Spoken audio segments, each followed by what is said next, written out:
Sarah, your dad fell down. What?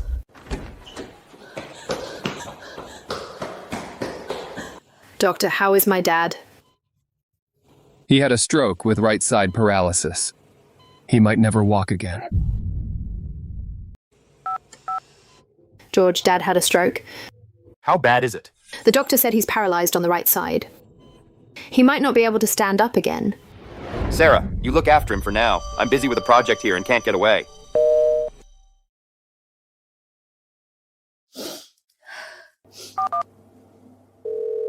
Oh my god, it's so sudden. Sarah, you deal with it for now. It's hard to get time off from school. It's finals week and my advisor is keeping a close eye on me.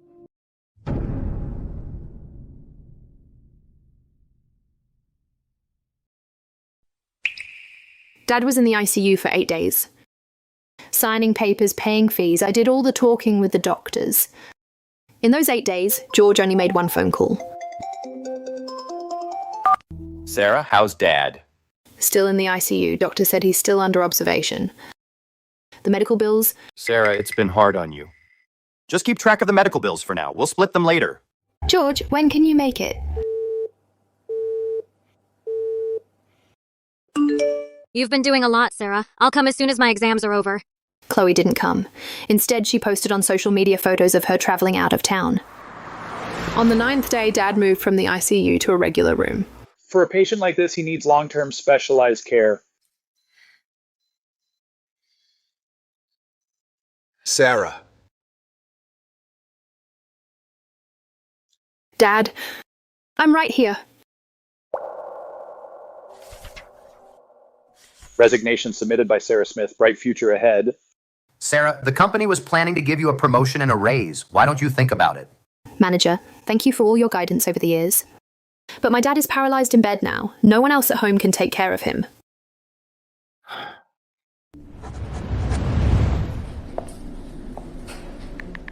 I quit. With Dad's condition, he definitely needs long-term care. That's fine. Anyway, you don't make much. I make $8,500 a month. Not much, but it's mine. You've been working so hard, Sarah. Sarah, you're not married. It makes sense for you to quit and take care of Dad. It's perfect. No one offered to come help. Not one. I've been taking care of Dad for 3 years, 1,095 days. I get up at 6, I turn him over. I wipe him down. I change his diaper. I do rehab exercises at 8. I give him his medicine at 10. In the afternoon, I take him out for some sun. 2 trips every day. The clothes on my back are never dry. I have to get up twice at night, just to change his diaper. For 3 years, I haven't had a single full night's sleep. My boyfriend of 4 years broke up with me. He asked me, "It's not like your family only has you as a daughter. Your brother George and sister Chloe. They're busy. They've been busy for 3 years. We agreed to get married last year. You work day and night taking care of your dad. When will it end?"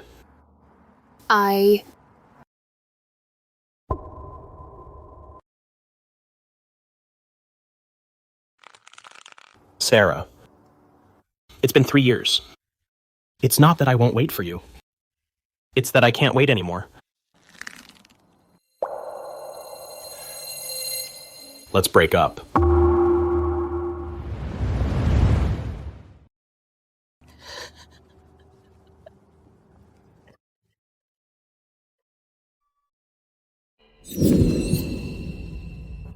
It's not like your family only has you as a daughter.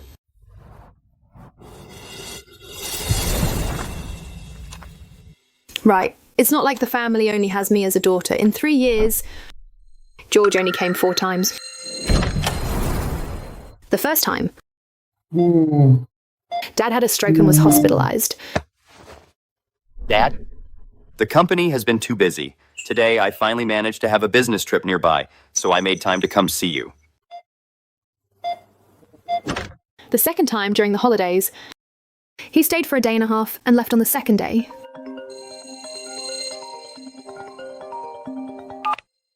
What? A company project has a problem. I'll be right back. Dad, the third time. Happy birthday. It was Father's 70th birthday. Brenda and I specially ordered this cake for you. Yes, Dad, take a look. The fourth time, Father passed away, and only then did he come. Chloe came a bit more often than George, 5 times. Every time she comes, She always hugs Dad and combs his hair. takes selfies, live streams, and feeds Dad fruit. She never knew what medicine Dad was taking. What time to turn him over, which leg couldn't bear weight. Once when I went out to buy groceries,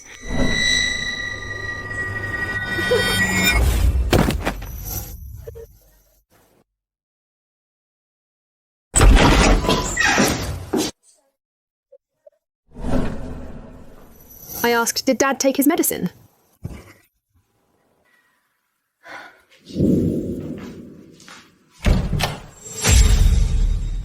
Dad. Dad?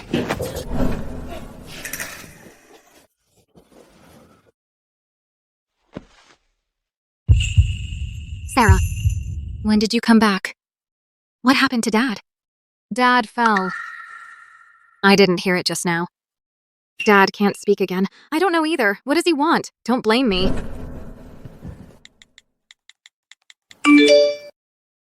Thanks, Sarah. I'm here too, but I can't really help. I have things to do at school, so I'll head off now. And if something comes up, you can send me a WeChat message. 3 years without a job. $2,000. And the day Dad left at 3 in the morning, only I was there.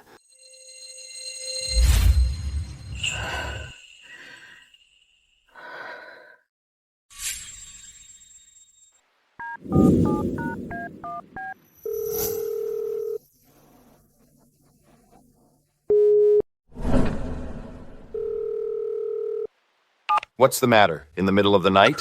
George. Dad's gone. Oh. Then the funeral, you handle it first. He's in Seattle. It takes 3 hours to fly back, but he won't be here till tomorrow. Dad is gone. What? How could Dad be gone? How could this happen? I'll buy a ticket right away. Chloe is in Chicago. 3 hours by flight. She took 26 hours to arrive.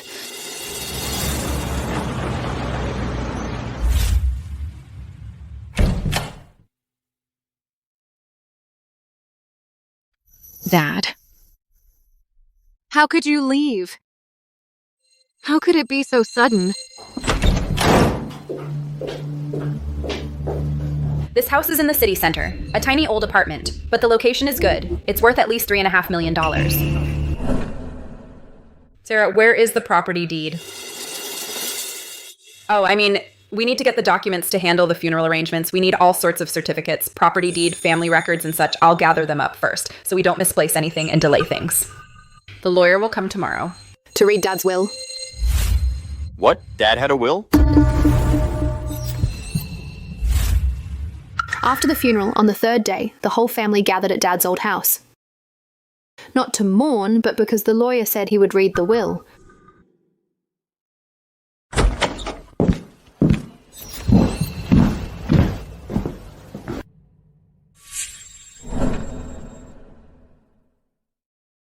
Hello, everyone. I am Mr. Richard Smith's attorney, entrusted before his passing, Arthur Davis. Today, as per Mr. Richard Smith's wishes, I will read his will.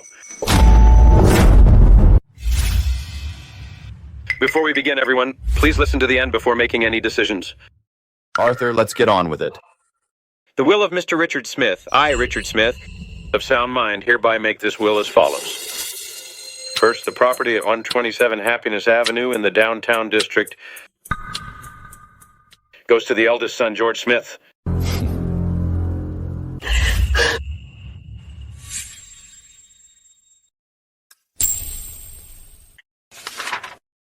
Second, the bank account savings go to the third daughter, Chloe Smith. She's figuring out how much is in the account. Dad's pension, $7,000 a month plus his savings. That's $400,000 to $500,000. George gets the house and Chloe gets the savings. So what's left for Sarah? Third, Sarah Smith.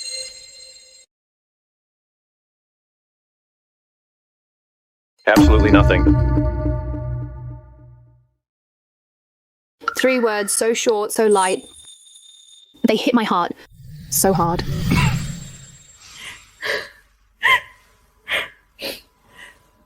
Did I hear that right? Nothing left for Sarah? True, George always played favorites with George and Chloe. Hey, Sarah too. 3 years, 1,095 days, 14 hours a day. I quit my job, lost my boyfriend, and got a herniated disc. All I got was absolutely nothing.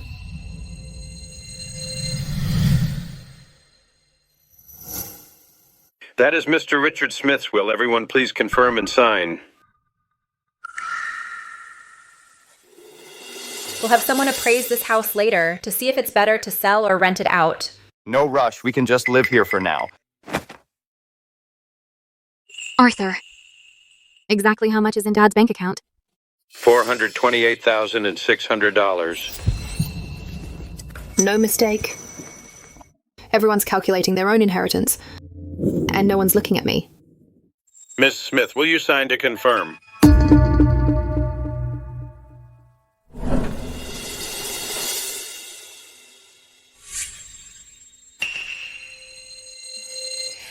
Sarah, don't be sad. These years you took care of Dad, you ate and lived here, and didn't spend much money, right? You've been managing Dad's pension all these years. If you say you didn't save any money, who would believe that? So by this calculation, you didn't lose out.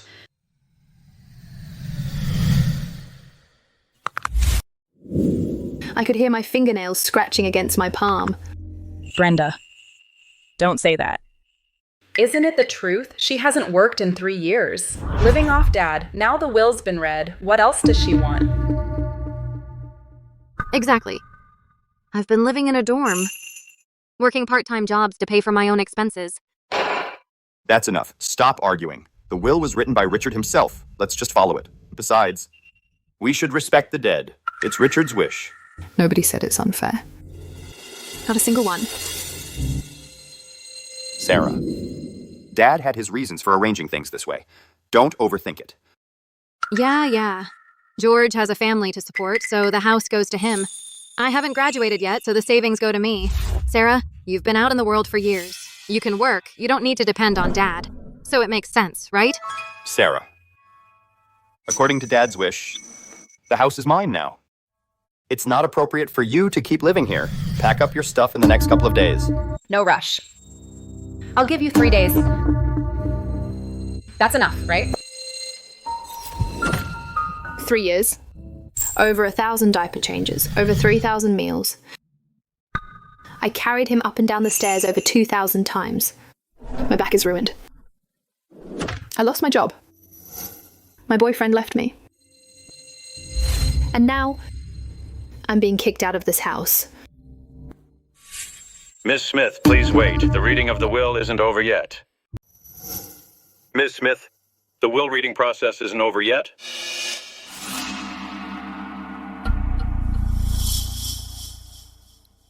After the will is signed and confirmed, I have a procedural reminder. Mr. George Smith, do you confirm that you signed the signature page? I did. I already did.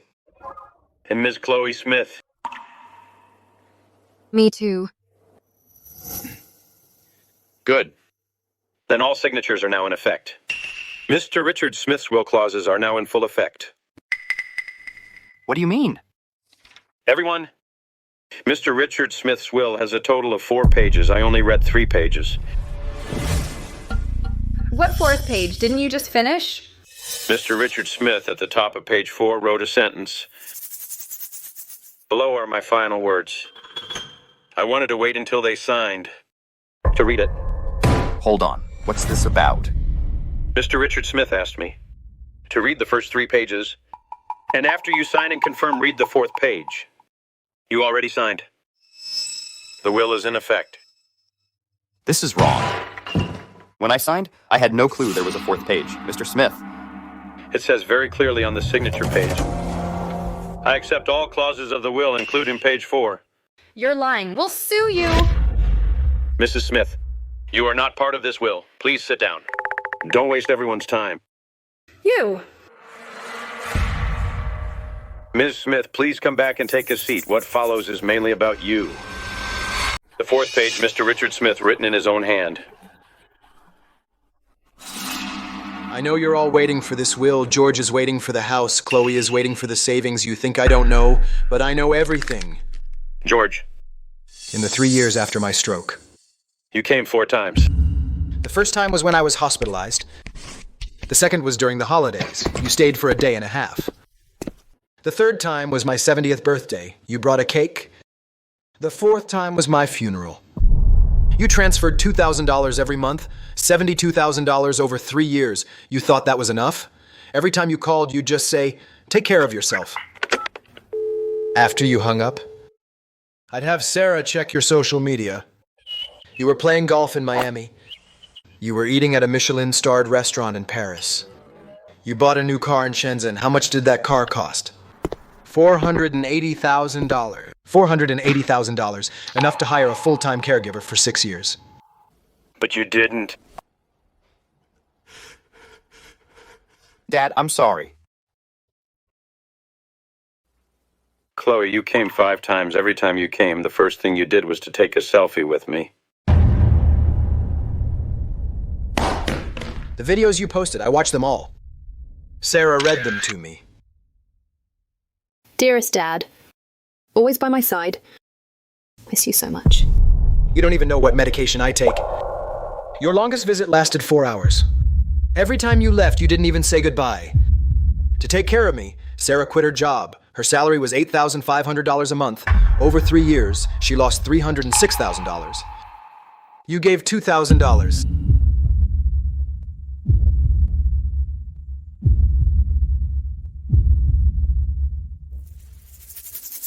Next is the second part of the 4th page. Next up, the second part of the 4th page and the most important part. That's enough. You reading all this out loud, what's the point? The earlier part of the will says plain and simple. George gets the house, Chloe gets the savings. It's already a done deal. And now you're reading this. You're in cahoots with the lawyer, Sarah. You took care of Dad for 3 years. We all know that, but you chose to. No one forced you. You didn't have a job. You lived off Dad. You lived in this house for 3 years. Now Dad's gone. What else do you want? Brenda's got a point. This will was what Richard wanted. Let it go, Sarah. Cut it out. A will's a will. You think because you took care of Dad for 3 years, you deserve a piece of the inheritance? That's your duty. After all, you're the daughter. You've got no husband, no kids. If not you, who? George is out there earning money to support the whole family. You think that's easy? The $72,000 he gave Dad was money he scraped together. What right do you have to fight for it? Sarah, what's so funny? I'm laughing at you, at how impatient you are. Miss Davis, please go on. Okay.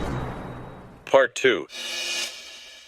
Regarding the properties at Jifeng Road, Downtown District, number 18 and number 22, the 2 commercial properties were transferred in June 2022 through legal procedures to my daughter, Sarah. The transfer was handled by me personally and is legal and valid. The above properties are not part of the estate and are not included in the distribution of this will. After my father's stroke, in the 3rd month, he had me push him to the notary office. That day, his speech was still slurred. Mr. Smith, do you confirm that you are of sound mind and wish to transfer these 2 properties to Sarah?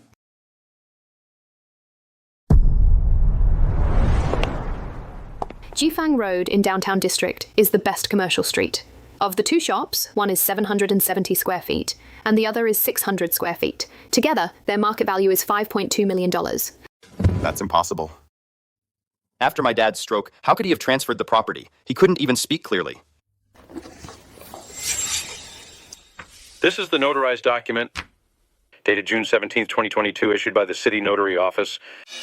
Mr. Richard Smith was present in person and was confirmed by the notary to be of sound mind and signed voluntarily. 5.2 million. 2 shops worth 5.2 million. Did you take advantage of Dad being confused and trick him into signing? Mrs. Smith, rest assured, the notary office has a full video recording. Forget it. even if she gets the shops, at least this house is still mine. The house is mine. It's written in the will, and I signed it. Can't back out now, can I? The house is indeed yours, along with the outstanding $2.8 million loan, which is also yours. What? What loan?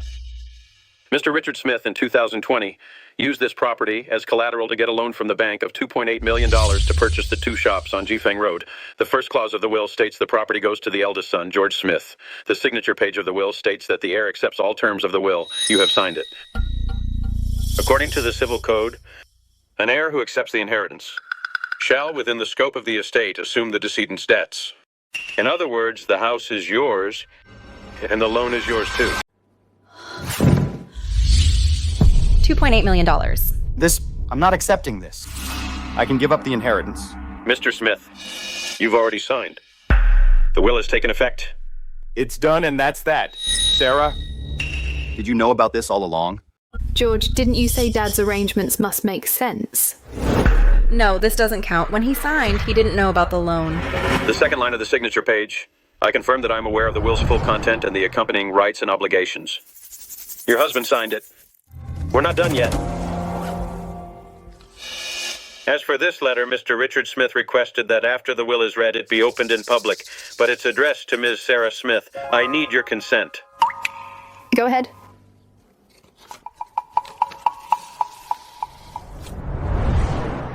When you read this letter, Dad will already be gone. In Dad's life, the best thing he did was having you. The worst thing he did was letting you bear it alone for 3 years. Dad knew how much you suffered. Every morning when you helped me turn over, you thought I was asleep, but I wasn't. I was wide awake. Your hands had chilblains. Your lower back was bad. You were always tired. But you never cried in front of me. About the transfer of the commercial properties, Dad asked you to keep it a secret, and you really didn't say a word. 3 years. Years. Even when your older brother called to ask Dad about what property he had, you didn't say anything. Dad knew George's intentions. His first call was to ask about the illness, and the second call was to ask who would share the medical bills. When he came to see me, he stayed no more than 2 hours each time. Dad also knew Chloe's intentions. When she came to see me, it was just for social media. When she hugged me to take a selfie, I smelled her perfume. She wears a $500 bottle of perfume, but she only gives you $2,000 a month. But what Dad knew best was what George did 5 years ago.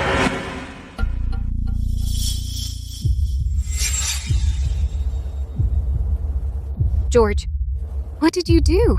Mr. Richard Smith mentioned in the letter things from 5 years ago. From April 2019 to January 2020, Mr. George Smith transferred from Mr. Richard Smith's bank account in 7 installments a total of $470,000. The memo line says loan. But Mr. Richard Smith stated this money was never repaid. George said he borrowed it for investment. I don't know what he invested in, but the money never came back. $470,000 was all I saved in my whole life. I didn't confront him because he is my son, but I remember everything. George, you borrowed $470,000 from Richard. No wonder later on Richard always said he didn't have enough savings. Son. I had no choice back then. That's why I borrowed from Dad. Chloe didn't look happy. George borrowed $470,000. $2.8 million was used to buy the shops, and they were transferred to me. The $420,000 I got was just a fraction of what Father had. Sarah, can we talk? What do you want to discuss? The mortgage on the house, that $2.8 million? I can't come up with it all at once. Your 2 shops, could you spare one for me? I'll buy it from you. Yes. We're family. We can figure something out. Family. George, you said I took care of Dad because my salary wasn't high anyway. Your wife said I took care of Dad because I'm unmarried and had nothing better to do. You guys got the house and savings and ordered me to move out within 3 days. Now you find out the house has a $2.8 million mortgage, and now you want to negotiate? You can negotiate with anyone you want, just not me. Too late. Sarah, you? What about me? I took care of Dad for 1,095 days. You came 4 times. I quit my job. You bought a $480,000 car. I did over 1,000 diaper changes. You never changed a single one. You transferred $470,000 from Dad's account. I didn't take a single cent. And now you tell me we're family, we can work it out? How dare you say that to me? Sarah, don't be so harsh just because you're right. George is still your brother. He's my brother. Dad was paralyzed for 3 years. He came 4 times. He's my brother. He stole $470,000 from Dad's retirement savings. He's my brother. Do you think those words are enough to cover the $2.8 million he owes? Sarah, look, I didn't borrow any money from Dad. My share is tiny. Your 2 commercial properties, one of them, can you? Chloe, since Dad got sick, you've only given me $2,000. I haven't worked for 3 years. I lost out on $300,000 in earnings. You gave me just $2,000. Now you want me to give you one of the shops. $2.6 million? You actually think I owe you that much? I stood in the middle of the living room. I looked around. George was slumped on the sofa. Brenda sat beside him, her face ashen. Chloe was huddled in the corner, head down. The relatives, one by one, lowered their heads and drank tea, not daring to look at me. 10 minutes ago, they were still mocking me. Now no one is laughing. Arthur, anything else? The will has been fully read. $2.8 million? George, why didn't you read it carefully before you signed? Now look what happened. You're stuck with a $2.8 million debt. From now on, is our whole family supposed to live on air? My son and I, what are we gonna do? Chloe, your big brother has always loved you the most, right? Now your brother is facing an insurmountable problem.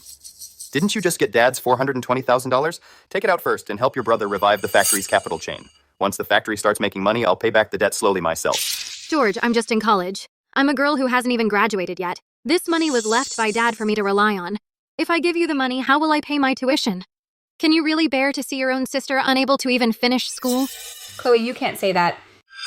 An eldest brother is like a father. Your brother is now driven to a corner. We're family. Blood is thicker than water. If you help your brother when you get married in the future, won't your brother have your back? Brenda, don't guilt trip me with family ties. The year before last, George said the factory was short on operating funds. He took $470,000 from Dad. Has he ever mentioned paying it back? George, you're the eldest son. You should protect me, your sister, instead of eyeing the little survival money I have. If you're going to act like this, don't guilt trip me with family ties. I'm so disappointed in you. Chloe, why are you being so unreasonable? The money I took from Dad was for the sake of our Smith family to start a business and work hard. Now the family is in trouble. As a member of the Smith family, shouldn't you do your part? Don't worry about tuition. You can apply for a student loan. Didn't your sister Sarah also rely on student loans to finish college back then? It's good for young people to suffer a bit. It can develop your independence. If you lend the money to George, he's just teaching you to grow up. So George knew all along that I was suffering through college. George, you really know how to twist words. Why should the suffering Sarah went through be something I have to go through too? Besides, when you went to college, Dad sold everything to support you. Chloe, your brother George is the eldest son of the Smith family and the first college student from our village. Richard supported him through college. It was only right. So what? If I remember correctly, when you got married, George, Dad also chipped in a lot, didn't he? Dad knew I was frail since childhood. That's why he left the savings to me. Now you want me to take out a loan? I'm telling you, this money was left to me by Dad, and no one is going to touch it. Your factory is a bottomless pit. If I give you the money, it will ruin my whole life. George, you can't be so selfish. I'm selfish? I'm carrying a debt of $2.8 million. Who am I doing this for? I'm doing it for this family. You've read so many books, but all that learning went down the drain. You don't even understand the most basic gratitude. Today I see you for who you are. Don't point fingers at me. You just want to take my money to fill your financial hole. You never saw me as a sister.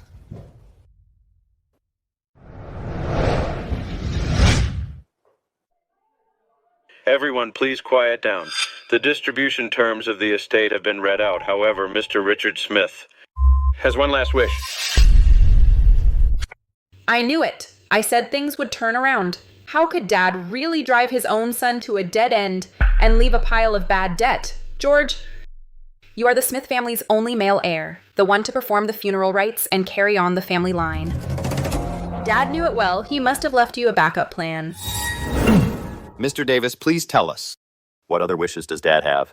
As long as it's something I, as his son, can accomplish, even if I have to sell everything, go through fire and water, I will do it for the old man and see it through. Dad loved me the most when he was alive. He must have had something special to tell us. Mr. Richard Smith's final wishes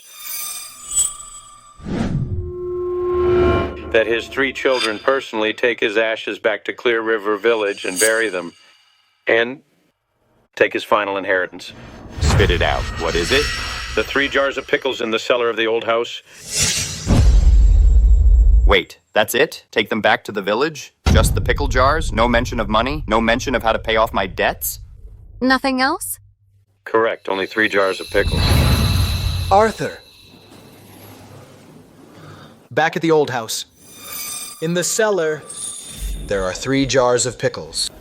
If George and Chloe, after George reads the letter, can see the error of their ways, that will be the way out I left for them. But if they won't even see me off on my final journey, then it all goes to Sarah. Mr. Smith, do you mean whoever fulfills their final duty as a child and brings you back to the hometown to lay you to rest will get the 3 jars of pickles? Yes, but this matter must not be revealed to them in advance. This is a test, not a business deal. Rest assured, as your attorney, I will keep it strictly confidential.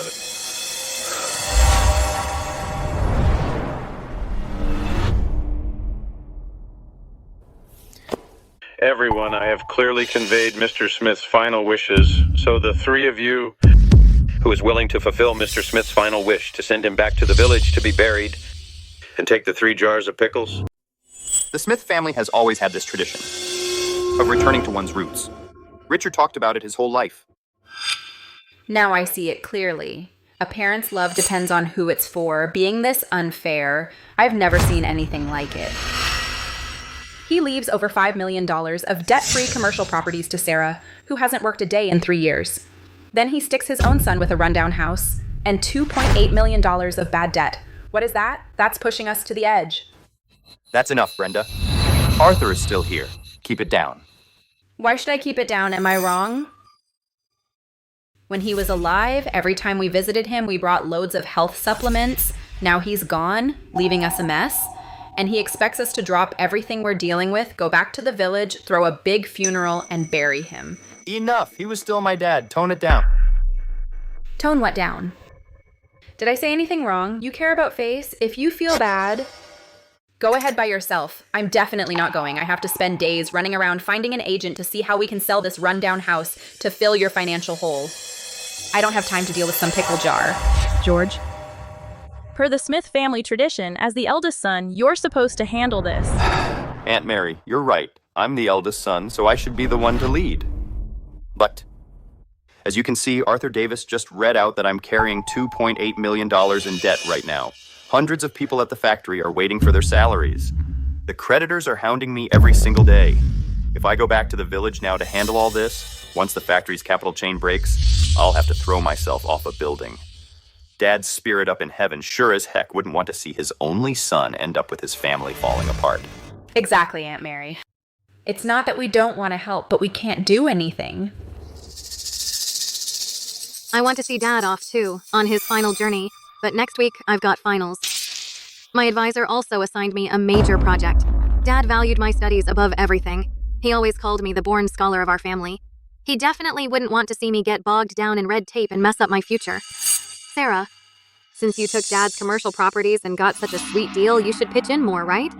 It's not that we don't want to go, it's just that reality doesn't allow it. We're family, so please be understanding. Step up for me and George and fulfill this duty. Right. Anyway, Sarah, you're jobless, free as a bird, with all the free time in the world. Since you've already taken care of Dad for 3 years, you know the saying, finish what you start, you should see it through to the end. We'll leave this to you, and Dad would be most at peace. Fine. Since George and Chloe both don't want to go, then I'll go. I'll lay Dad to rest. Ms. Smith, here's the key to the cellar.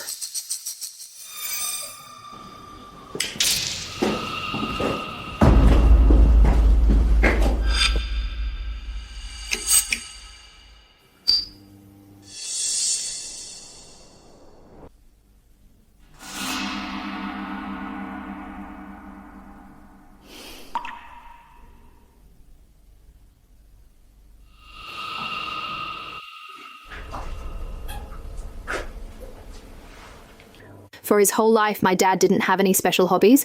He just liked making pickles. When I was a kid, we were poor. George had to study. So all the good food went to him. I had cravings. Dad would go to the vegetable patch and pick up the discarded radish leaves and cabbage stalks, wash them clean, and make pickles for me with his own hands. He said store-bought pickles weren't clean and would give you a stomachache. Whenever he made them, I could eat 2 big bowls with plain porridge. Later, George and Chloe moved to the city. They thought it was rustic and sour, so they never touched it. I was the only one, and every time I visited him, he would always pack a big jar for me. Arthur, move back a bit, don't get your clothes dirty. I'll clean these jars one by one and figure out how to get them back to the city. I guess these are the belongings Dad left me.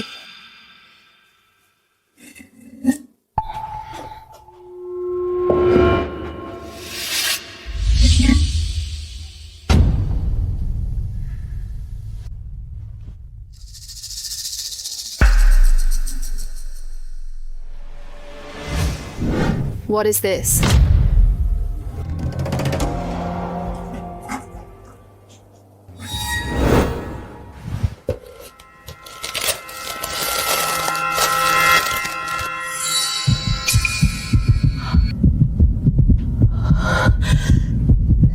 Gold bars.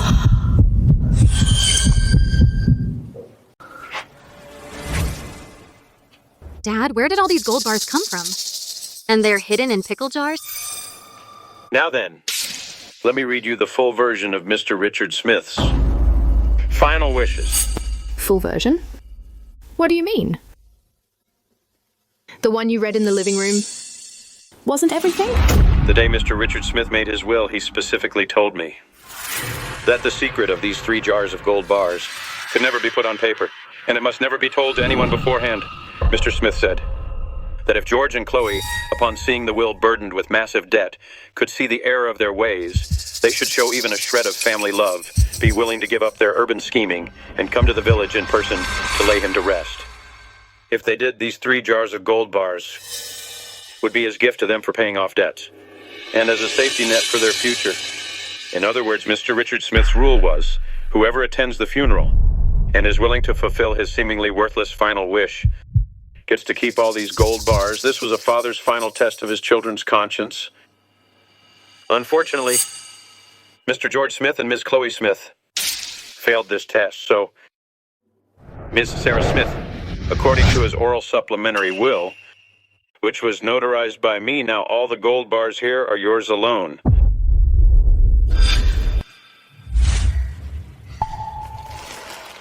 Got it.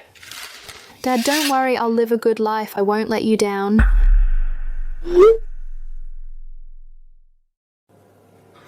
Sarah, why'd you leave the group? I know you're mad, but we're family. No need to leave the group. It's embarrassing for everyone.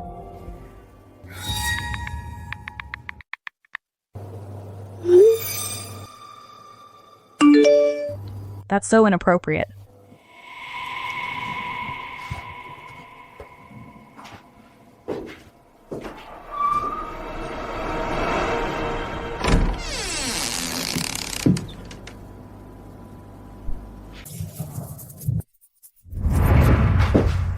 I moved into the place above the shop on Liberation Road. There's a little attic. It used to be for storage. I fixed it up and it's small, but it's mine. Both commercial properties are rented out. One is $18,000 a month, the other is $13,000 a month. That's $31,000 in total. Compared to my old salary, more than triple. My lower back's still not great. I went to the hospital. The doctor said I have a herniated disc. 2 discs are herniated. That's rare at your age. 3 years of lifting him. What? Nothing. I started looking for a new job.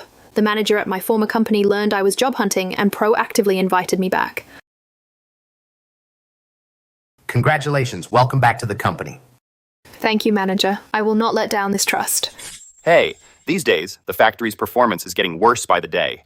All the money I've put in, hundreds of thousands of dollars, all lost completely. Plus the debt Dad left behind, a mortgage of $2.8 million.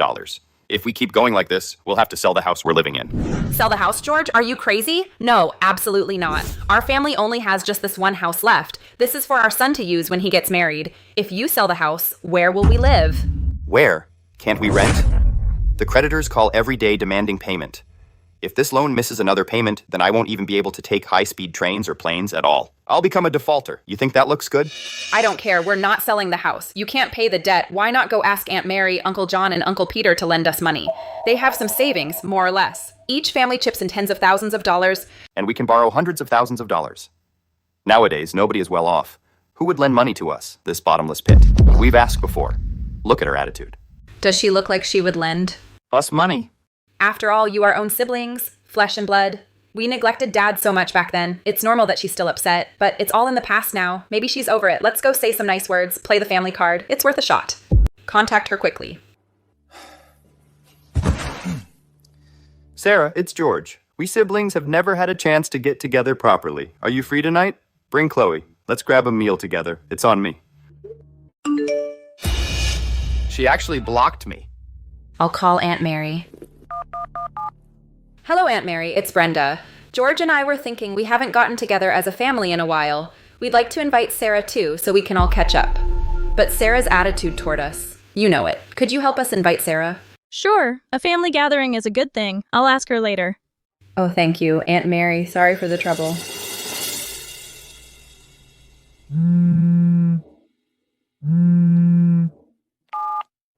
Hello, Aunt Mary. Sarah, how's work lately? Busy? We haven't talked in a while. Fine. How are you feeling? I'm doing well. But Sarah, you might not know, George's factory is really struggling. They can barely afford their kids' school fees. He can't sleep at night from worry. And Chloe is about to graduate, and she's been looking for internships everywhere but can't find one. Aunt Mary, I'm not really concerned about this situation. I know. I won't bring it up again. Okay, let's not talk about them. Sarah, when are you free to come over for a meal? I'll make your favorite braised pork. This Saturday evening, I can come over. Great. I'll be home waiting for you Saturday. Make sure you come. Aunt Mary, I'm here. I brought you some tonics for the cold season.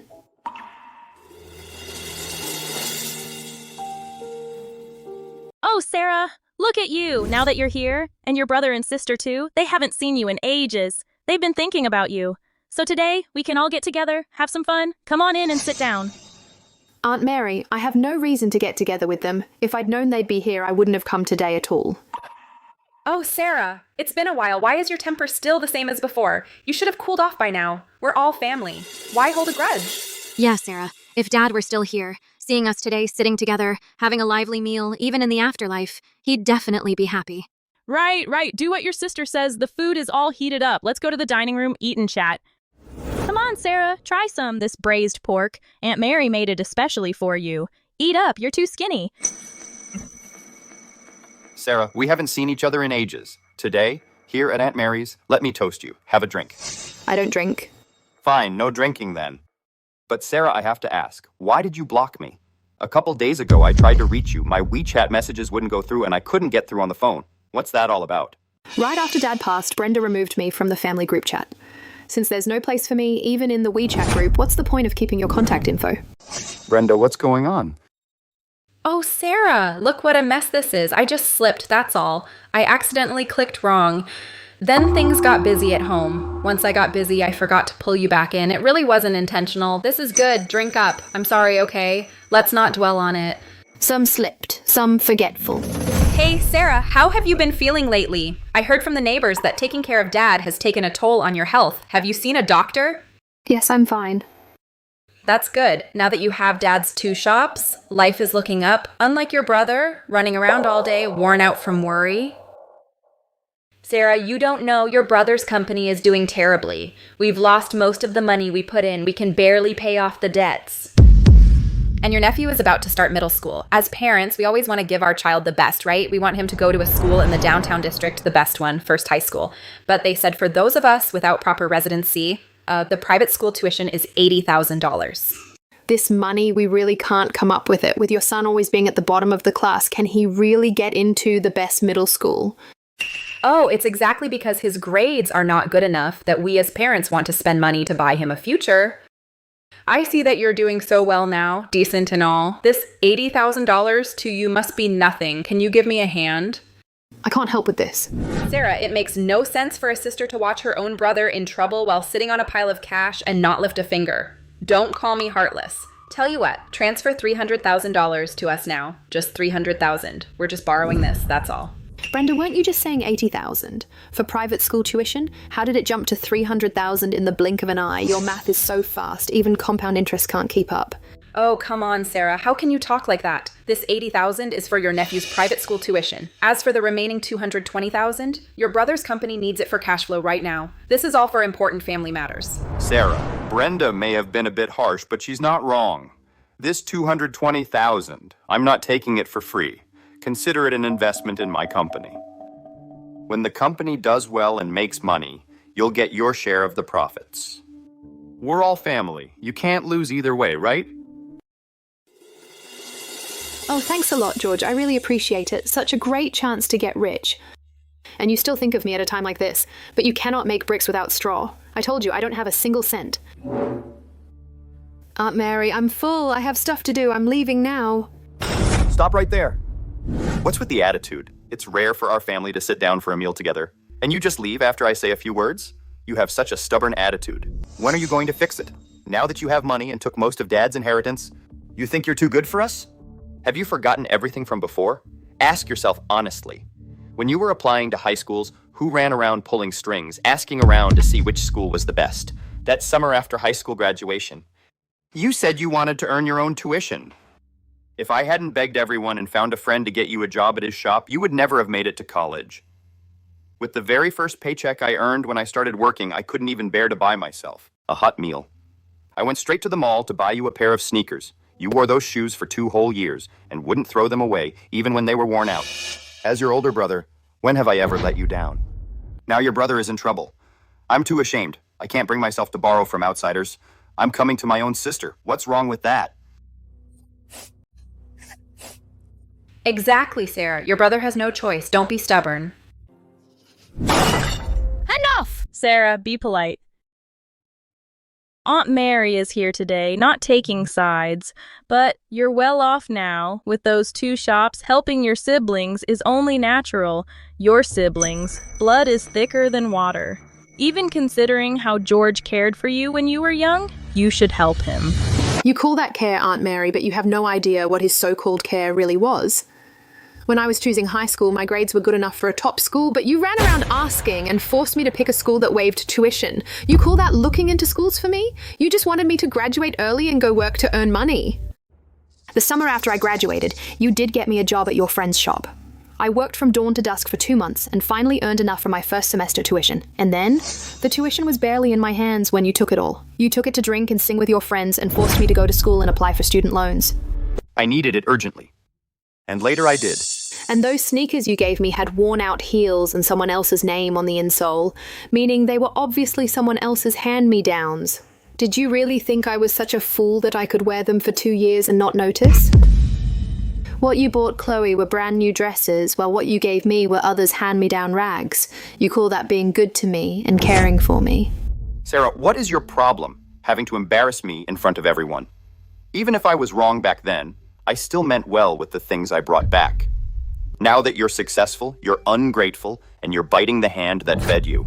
Whatever kind of life I'm living now is none of your business. If you'd shown a little care when Dad got sick and actually stepped up, Dad wouldn't have left you a penny. What I have now, I earned it all myself by busting my ass for 3 years. I've been on my own, renting an apartment and finding a job, when my lower back was killing me all night and I couldn't sleep. Did any of you care if I lived or died? You didn't even send a single text asking how I was. Now that I've got money, you come running back and say this. Isn't that a joke? Sarah, is it really that big a deal? We were just having a nice meal. How did it turn into this fight? You've really changed, you know? The you I knew was never like this. You used to be so good to me. When I was a kid and got bullied at school, you were the one who showed up and had my back. You cornered that kid at the school gate and warned him. Now I'm barely getting by. I can't even pay next month's rent, and you've got money, but you just turn a blind eye. You're bringing up the past?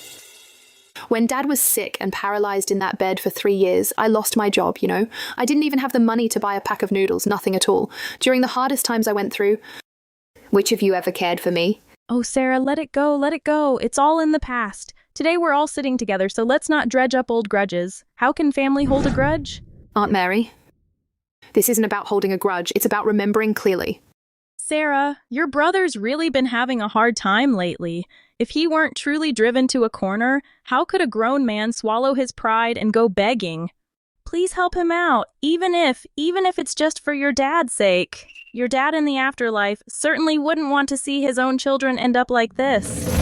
Aunt Mary, if Dad was still here, they would never come to me today. Because in their eyes, I am still the Sarah Smith who can be squeezed dry and bullied at will. Sarah Smith, since you insist on being so heartless, then there's no sibling bond left between us.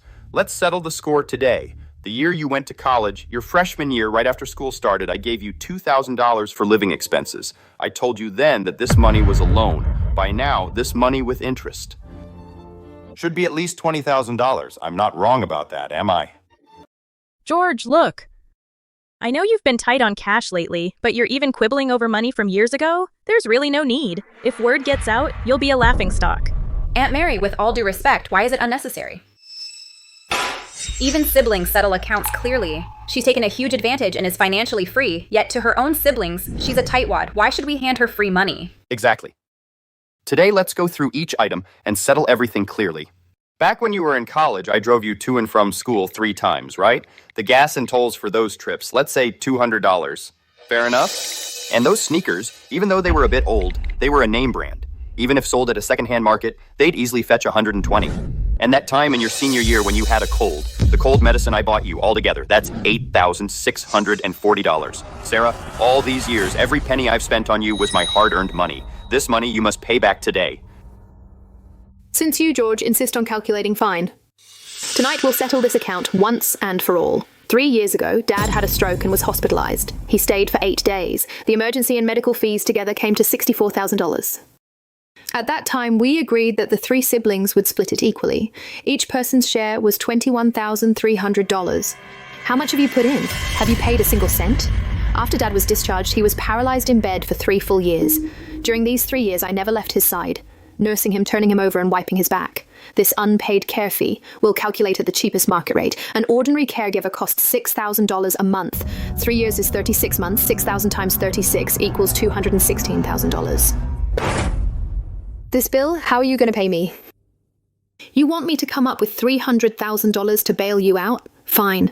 First, pay me back the $237,300. Then we'll talk about lending. Taking care of Dad is your duty as a daughter. It was something you willingly did yourself. No one held a knife to your throat. Moreover, when George had money in the past, why didn't you ask for this money? Now that our family is in trouble, you deliberately use this to shut us up. Isn't that right? Over $200,000, where do you expect us to get it? I never mentioned it. Over the past 3 years, every time Dad was in the hospital, every time I bought medicine, how many times did I call you? How many texts did I send? Every single time you turned a deaf ear. You either blamed the bad signal or just hung up. I'm not your ATM, and definitely not your sucker. I've got things to do. I'm out of here.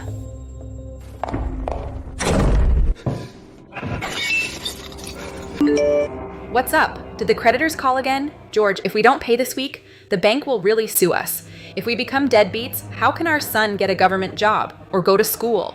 You think I don't want to pay? The company account doesn't have money for payroll. If that little girl Sarah really won't give a single cent of money, the only thing we can do now is sell the house to pay off debts.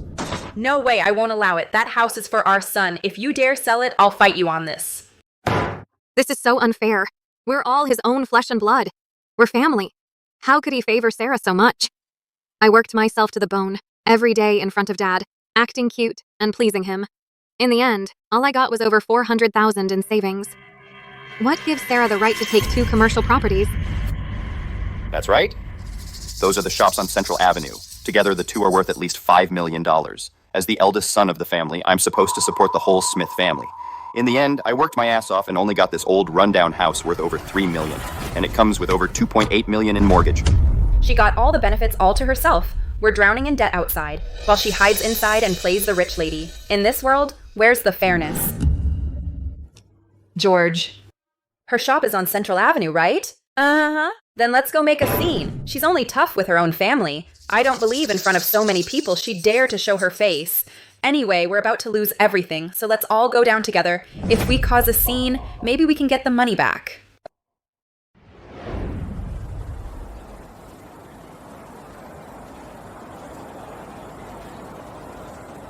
George, look. Is that number 18 Jifeng Road and number 22? How is that fair?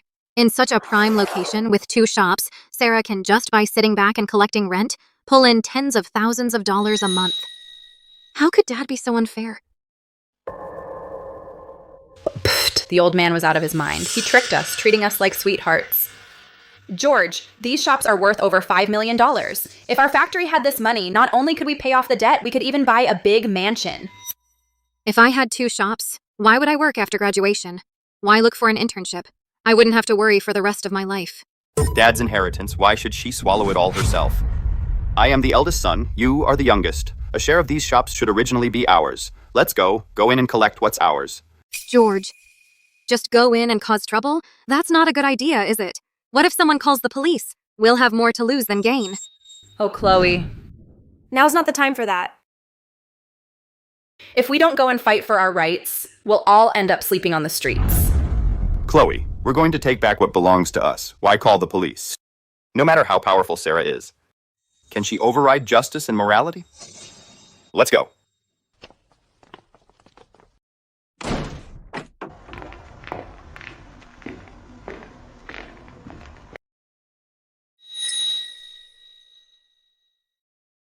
Who's the boss here? Stop hiding in the back. Come out now. Folks, can I help you with something?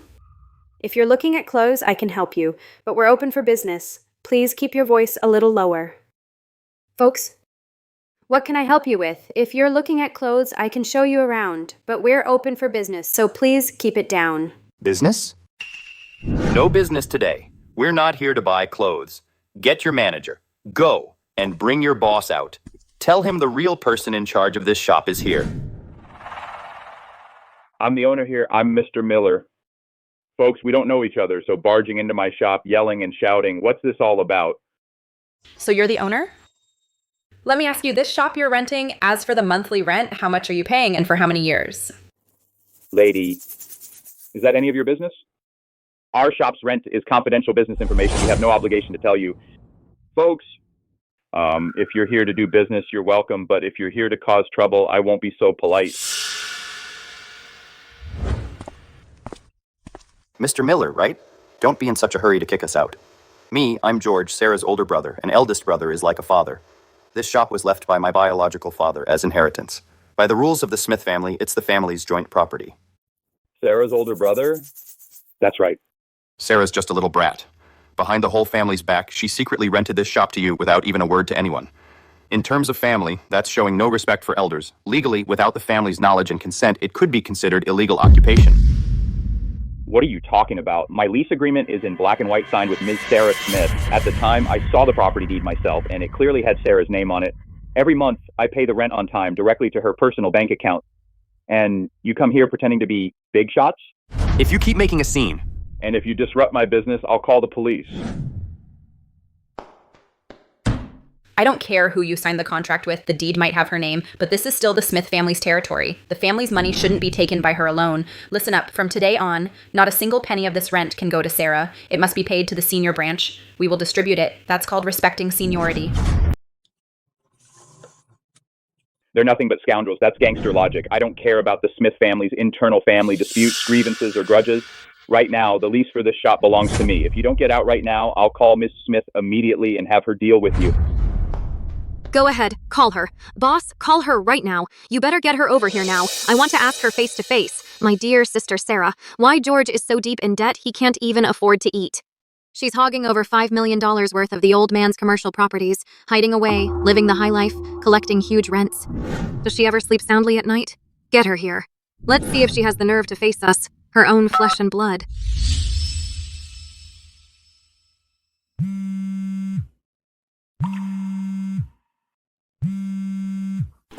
Hello, Mr. Miller. What's the occasion for calling me today? Is there something going on at the shop? You can run, but you can't hide. Today, the money, you have to pay whether you like it or not. This is the Smith family's property. Ms. Smith, you better come over. Your brother George, Brenda, and Chloe just barged into my shop. They claim this shop is the old man's inheritance. They say you took it behind the family's back. Now they want to forcibly take it back. They've even chased away my customers. Now they're refusing to leave the shop. It's a mess. These people, they just won't go away. No matter how long it's been, as soon as they smell money, just like leeches, they latch on. Mr. Miller, don't panic. Whatever you do, don't get into a physical altercation with them. They're just trying to blow this out of proportion. Your first priority is to protect yourself and your staff's safety. If anything in the shop gets damaged, I'll cover it. I'll bring the lawyer and come right away. Arthur, please bring all of my father's notarized property transfer documents and the video evidence. Right. The 2 shops on Jifang Road, the complete legal documents. There are people causing trouble at the shop. We're heading over now.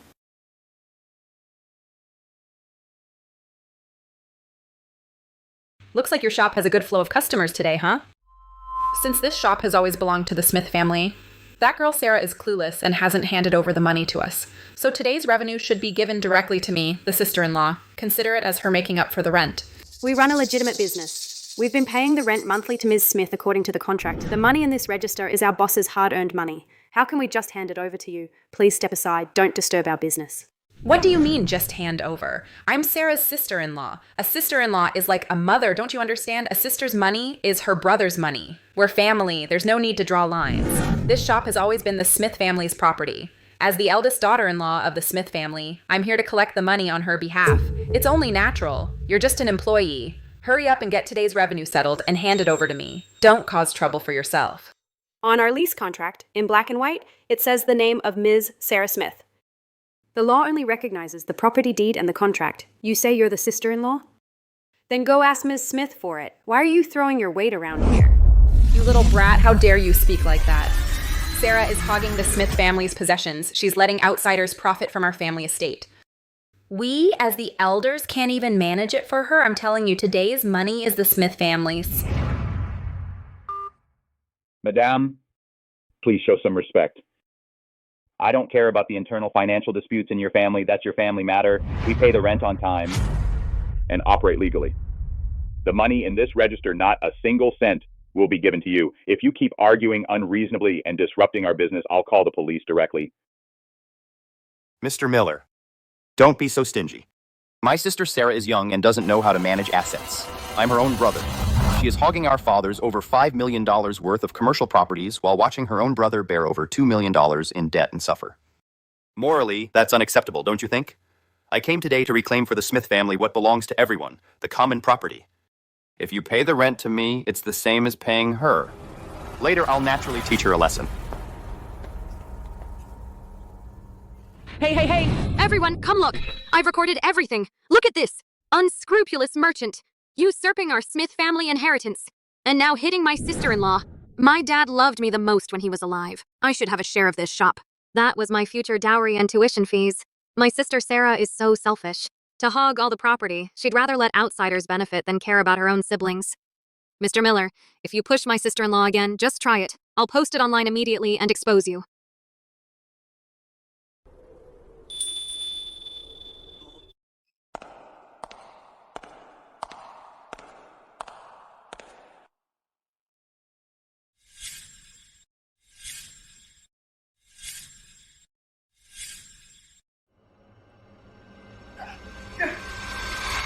Everyone, stop right now. Ms. Smith, you're finally here. Look at this. What is this about? I was just running my business. They barged in claiming to be the landlord, insisting on kicking me out. They messed up all my stuff. You've got to stand up for me.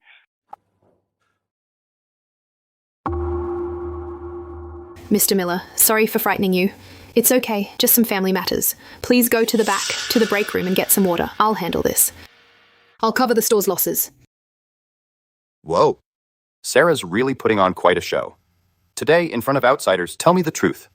With this prime downtown commercial property, what's really going on? You hid it from the family. How much did you gain?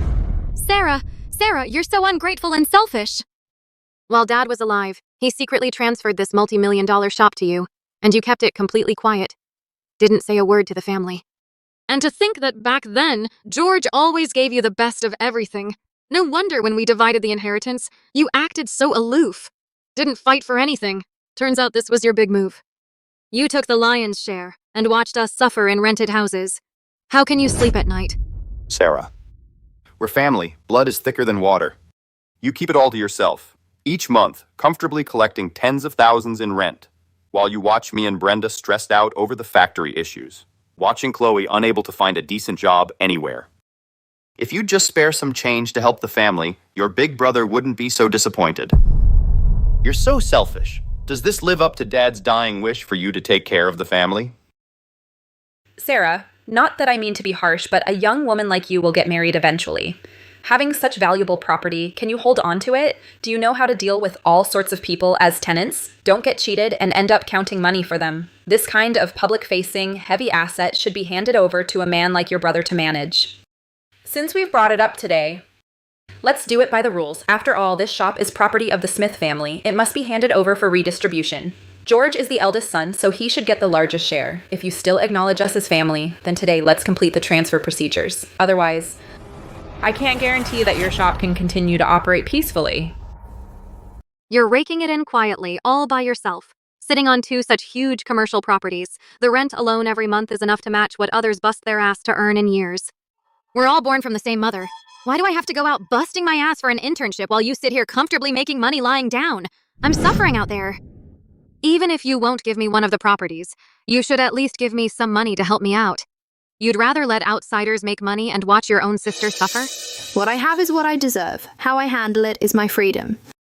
As for you not finding an internship? Maybe you should reflect on yourself and see if you're too picky having high standards but low abilities. Don't blame your own incompetence and laziness on others for not giving you money. Sarah, how dare you talk to your sister like that? Do you have any sense of being an older sister? Dad's gone now. An eldest brother is like a father. As the eldest brother, I am the head of this house. I am your elder. The Smith family has always valued family duties and rules. You're a young woman. You'll get married sooner or later. Keeping all this huge family estate to yourself, in the end, it'll just benefit an outsider. Besides, what do you know about business management? Don't end up being cheated and lose everything. I came back just to help the Smith family preserve the family estate. Now my factory is in urgent need of cash flow. Your sister can't even eat. As a member of the Smith family, you must hand over these properties to me. Let me centralize the management. It's not like I won't give you a way out. You'll still get enough to get by each month. It's your obligation. That's right. Your brother is absolutely right. Sarah, I'm doing this for your own good. Sharing the risk for you. You're a single woman. Holding such conspicuous property isn't safe at all. Take my advice. Get the transfer procedures done quickly. As a family, let's live in harmony. If today you are really this stubborn and insist on turning your back on your family to keep it all to yourself, then I won't be able to control your brother. Then we'll bring a folding stool every day and sit in front of your shop. Tell everyone we meet what kind of sister you are, how heartless and ungrateful you are. Let's see, once your reputation is ruined, who can afford to wait, you or us? Will your shop from now on even be able to be rented out? I know you're jealous and anxious. But times have changed. We don't talk about feudal eldest brother is like a father nonsense. Now we live in a society ruled by law. Everything must be done according to the law and order. Since you insist on settling the score, Arthur, why don't you explain the law to them and make it clear? See, I told you. George, I told you, this sweetheart had so much confidence today. So it turns out you had an accomplice waiting here all along. They're in cahoots. Our Smith family has been set up, scammed badly.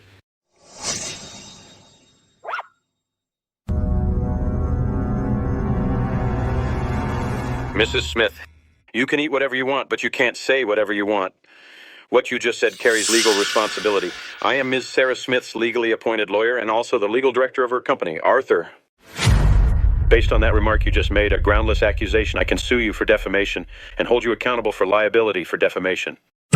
Trying to scare me? Aren't I telling the truth? Back then, the old man was in the hospital, and that biased will was all handled by you running around. These commercial properties worth millions, you dare say you knew nothing? The way I see it, it's you two colluding from the inside and outside, bullying our George because he's honest, joining together in every possible way to usurp our Smith family property. Did I say anything wrong? You dare to do it but won't let people talk? Brenda, your imagination is wasted not writing screenplays. Arthur is my company's legal counsel, doing his legitimate job. You've got a dirty mind, so you see everything as dirty. Don't talk nonsense here and make a fool of yourself. Enough, enough. Legal counsel or not, so what? Don't use those twisted words to bluff. Even if you are a lawyer, no matter how you spin it, it's still our Smith family matter. It's between us siblings, unsettled accounts. Even an upright official finds it hard to settle family quarrels. Who do you think you are? It's not your place, an outsider, to boss people around here and interrupt. Mr. George Smith, you may have a misunderstanding about the law. In the face of lawful property rights, there is no such thing as family matters. The law clearly protects citizens' lawful property ownership. According to the Civil Code and its relevant provisions, these two commercial properties 3 years ago had already gone through all legal procedures and been legally transferred. Take a good look. This is your father, Mr. Richard Smith's personal signature and fingerprint on the document notarized by the city notary office, the property gift agreement. It's right here in black and white, clear as day. These two commercial properties belong to Mr. Richard Smith as his personal lawful property. During his lifetime, he gifted them unconditionally to Ms. Sarah Smith. The Real Estate Transaction Center has also lawfully processed the registration of ownership change. Legally speaking, these are now Ms. Sarah Smith's personal assets. That's a lie! You two must have colluded to forge this. Back then, the old man was lying in the hospital bed, barely able to speak, half dead. How could he possibly have the energy to sign this? The old man always cared about George the most. How could he give such valuable shops to a little brat like her? This is definitely Sarah taking advantage of the old man's confusion and forging it herself on the sly. It doesn't count. Mrs. Smith, I must ask you to stop trying to steal others' property and making baseless accusations right now. To be thorough, the notary office staff came to the hospital ward and recorded Mr. Richard Smith on high-definition video throughout the process. In the video, Mr. Richard Smith was perfectly lucid and acting completely voluntarily, and without any coercion, he personally expressed his will to gift the commercial properties to Ms. Sarah Smith. If you have any doubts about the authenticity of this document, feel free to sue us in court. But until the court reaches a different verdict, the sole legal owner of these two commercial properties is Ms. Sarah Smith. As for the rest of the Smith family, you have absolutely no legal relationship with these properties whatsoever. Now, leave immediately, or we'll call the police and charge you with disorderly conduct. Well, Sarah, you've grown some wings now. Using the law to suppress me? George, right? Let me tell you, the law is cold and impersonal, but blood is warm. If you dare use those pieces of paper to kick us out, you are being treasonous. Dad's watching you from heaven. If he knew you were treating your own siblings this way, he'd be turning in his grave. George. Who is the one making Dad turn in his grave? You're all truly insatiable. When Dad was in the hospital, lying there, where were you? When Dad was buried, what were you scheming? Now you dare stand before me and speak of an eldest brother as like a father? I don't care about your notarized document. If you don't give us money today, no one will have it easy. I'll smash this shop. We'll all go down together. Hey, stop it. These are my goods. Mrs. Smith, I'm already recording this. According to the national law, Article 293, your current actions constitute disorderly conduct and are suspected of vandalism. If the amount involved exceeds $5,000, you face up to 3 years in prison. I've called the police. They'll be here in 5 minutes. Brenda, let it go. If the police come, we're in big trouble. George, with a professional lawyer here today, we can't get anything. If we keep this up, we'll only lose. Sarah, you're so ruthless. You'd even sue your own siblings? Fine, we're out of here. But you remember this. This isn't over.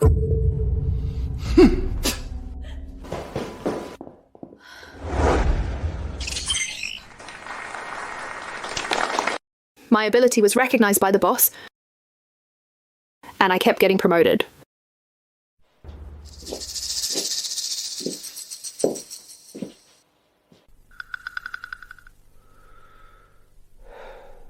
George, say something. The debt our factory owes is due next week. If we can't come up with the money, the court will really kick us out. Then our whole family will have to sleep on the streets. What can I do? All the money is now in that little girl Sarah's hands. She's determined to ignore us. I can't just rob her. I'm so furious. My chest is still pounding with pain. Sarah has now really grown some wings. I heard she recently got promoted and got a large office. Very impressive. She's living the high life while watching George's family driven to a corner. Dad was also senile. He was so biased all the way to the Pacific Ocean. Since we were kids, didn't George do all the chores at home? Why on earth would he leave the valuable shops all to her alone? And now Sarah. takes Dad's foundation and plays the Iron Lady outside. Look at us. We can't even afford next month's rent. George, you're the pillar of the family. You've got to figure something out. I don't want to follow you two to sleep under the bridge. My chest hurts. I can't breathe. George, what's wrong? Don't scare me. Is your old heart illness acting up again? Chloe, quick, get the heart medication.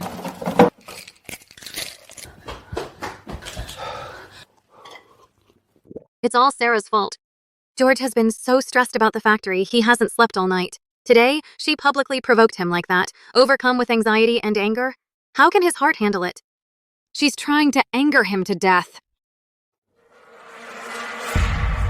Chloe is right. George's illness was brought on by that heartless wretch Sarah making him so angry.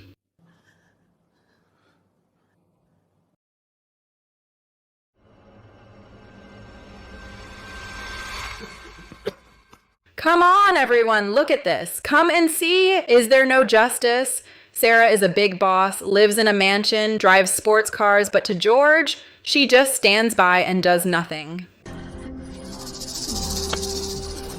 Hello, everyone. My sister Sarah works at this big corporation as an executive. She makes millions of dollars a year. But my brother George is now severely ill and paralyzed. He doesn't even have money for medicine. We came to beg her, but she not only refused to see us, she even hired a lawyer to threaten us, saying she'd have us sent to jail. Sarah, I don't blame you for being heartless. Dad's gone. An eldest brother is like a father. I'm not capable. I couldn't give you a better life. But we share the same blood. I'm useless now. I don't ask you for great wealth and rank or a share of your fortune. I just want to survive. How can you be so cruel? Are you forcing me to a dead end? This sister. She's too heartless. Her own brother is this sick, she could at least come out to see him. Hey, you folks. This is a commercial office building. You're gathering a crowd to cause trouble here. It's seriously affecting the image of our building. Please leave immediately, otherwise we'll have to call the police. Call the police? Go ahead if you dare. Let the police arrest all of us poor people. I'd like to see if Sarah, that kind-hearted woman, can sit securely in there. She's not afraid of karma. Well, we're not afraid to lose face either. We really didn't come to cause trouble. We just came to ask Sarah for a way out. Sarah! You made George so angry he got sick. You became a big boss and you don't even care about George's life. Why don't you come down here? Hey, did you hear? The paralyzed guy downstairs is Ms. Smith's brother, George. I heard. They're live streaming downstairs, #1 trending locally. Usually Ms. Smith is decisive and swift. Never thought privately she could be so cold-blooded behind the scenes. George worked himself to the bone to get her through school. Now she won't even cover his medical bills. Guess you can know a person's face, but not their heart. Someone who ignores family bonds like this, how hard-hearted must they be? Working with someone like that really sends chills down my spine.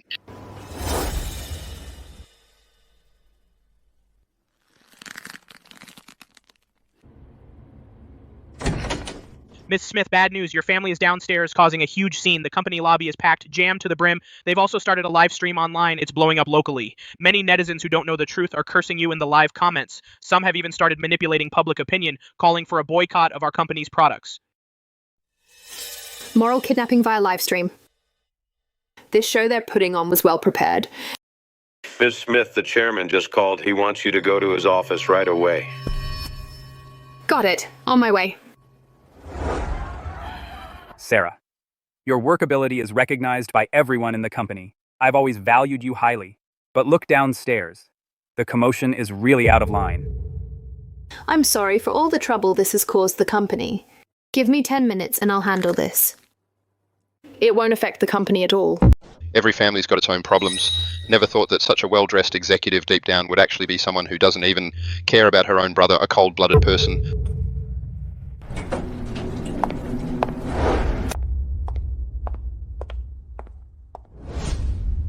Everyone, look! The black-hearted instigator is coming out! Sarah Smith! Look at George. Look how you've upset him. Today, in front of everyone, you owe us an explanation. Explanation? What do I need to explain? Of course, give us what's ours, the money. Behind our backs, how much did you take from Dad? How much demolition compensation and commercial properties? You know damn well that's all Smith family property. Brenda! Don't talk like that.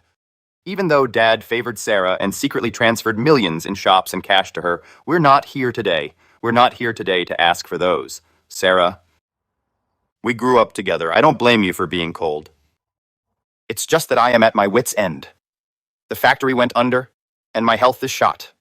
When Dad passed, he held my hand and said, "Take care of the family. Take care of you and Chloe. Now I'm sick. I'm begging you for Dad's sake, for the sake of the Smith family ancestors, please give me a hand. Otherwise, I'm afraid when I go to the underworld soon, I won't be able to face Dad." Sarah, I know you're a big boss now, looking down on us poor relatives. You have no obligation to help us. I know it's tough working alone, but at the end of the day, we're still family.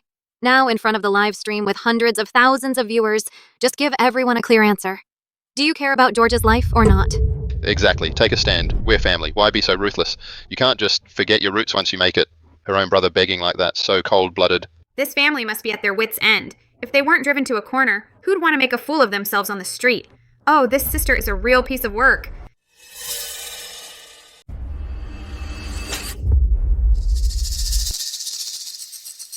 Sarah, please don't be mad. If you think our live streaming is embarrassing you, then I'll stop. I know you're always going to fancy places now. You look down on us poor relatives and think we embarrass you. But George's illness really can't wait any longer. The doctor said if we don't pay the hospital bill, they'll stop his meds. Please don't take it out on George, okay? Chloe, stop begging. Let's have some pride for the Smiths. I'm a failure. I couldn't give you a better life. That's why your sister Sarah is a boss now and thinks even meeting us is beneath her.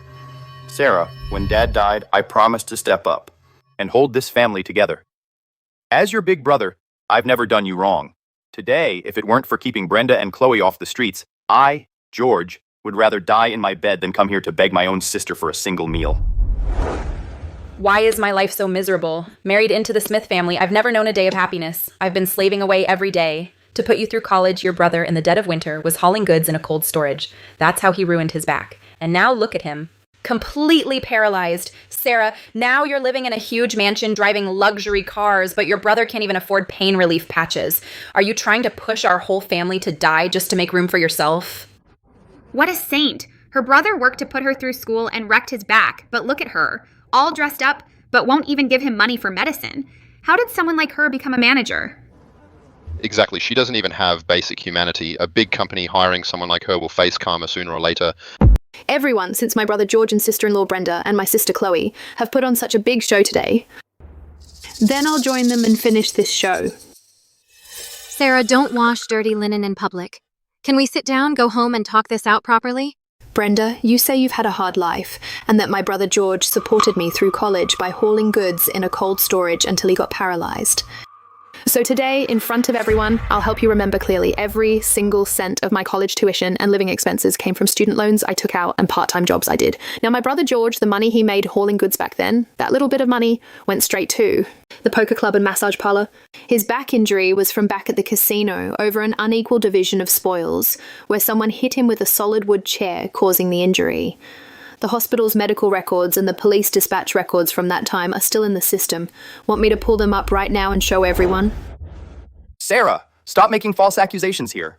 Even if I didn't support you through college, those 3 years Dad was sick, as the eldest son, I worried about everything, inside and out. Now that you have money, you turn your back and deny it all. That's treasonous. You? Worried? Dad was paralyzed in bed for 3 years. You only came to see him 4 times, each time staying less than 10 minutes, and then made an excuse about the factory and slipped away. You never paid a cent of medical bills. Even when Dad was dying, I called you a dozen times, but you turned off your phone at the poker club. George, who is truly treasonous. Sarah, even if George and Brenda did something wrong in the past, that's all in the past now. Now George is really sick. Bringing up all this old stuff means nothing. Look, he's the brother who carried you on his back growing up. Now he can't even stand up. He'll be stuck in this wheelchair for life. How can you, at a time like this, be so cold-hearted and dwell on ancient history? Do you have to push him to the brink? How can you be so heartless?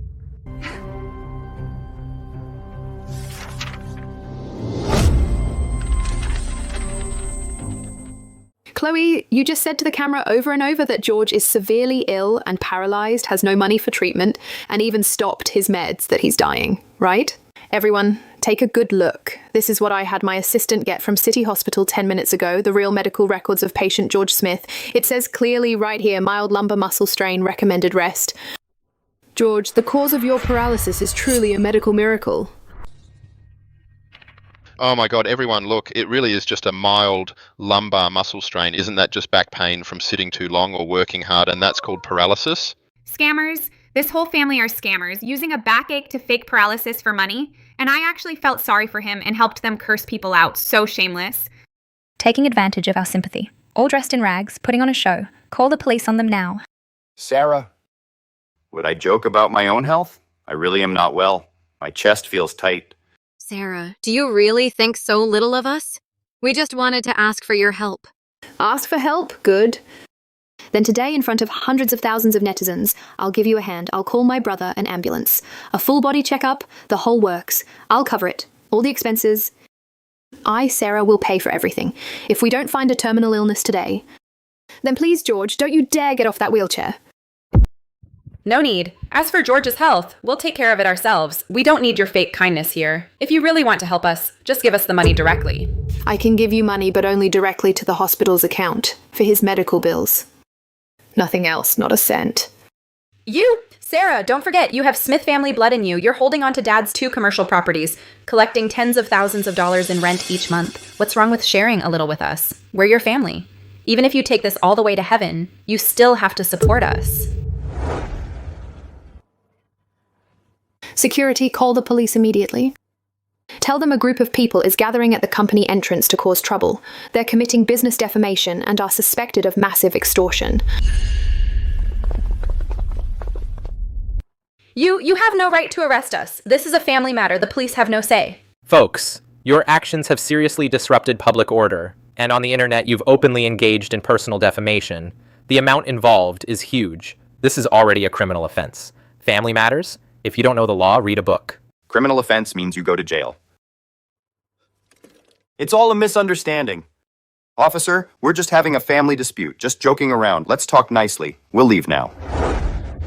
Everyone, look, the paralyzed patient is standing up. A medical miracle. Shameless, a family of scammers. Disgusting.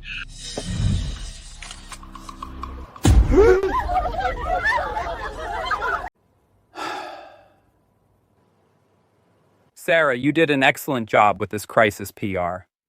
Not only did you set the record straight, but you also helped the company score some positive PR. Now the online buzz is totally on our side. Thanks for understanding, Chairman, but after what happened, I'd like to ask the company for some time off. Time off? Sarah, you're now a key player at the company. I've been saving the general manager role for you. Taking leave now would be such a waste, don't you think? Chairman, I've been so stressed these 3 years. Everything at home is settled, but I'm emotionally drained. I want to leave this environment for a bit, take a break, and recharge my batteries. All right, approved. But let's get one thing straight. This is just paid time off. The GM's office will always be yours. Whenever you've had enough rest, come on back. Thank you, Chairman.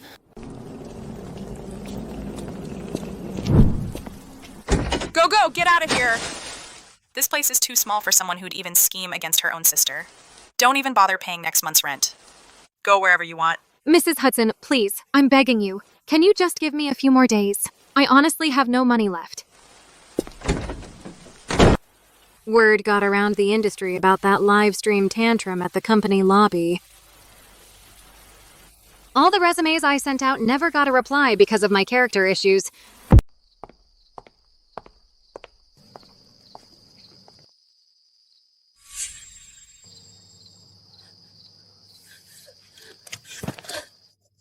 Sarah, I was wrong. I really know I was wrong. Get up. What trick are you trying to pull now? No, Sarah. I'm not acting. I've been thinking a lot these past few days. I was selfish before.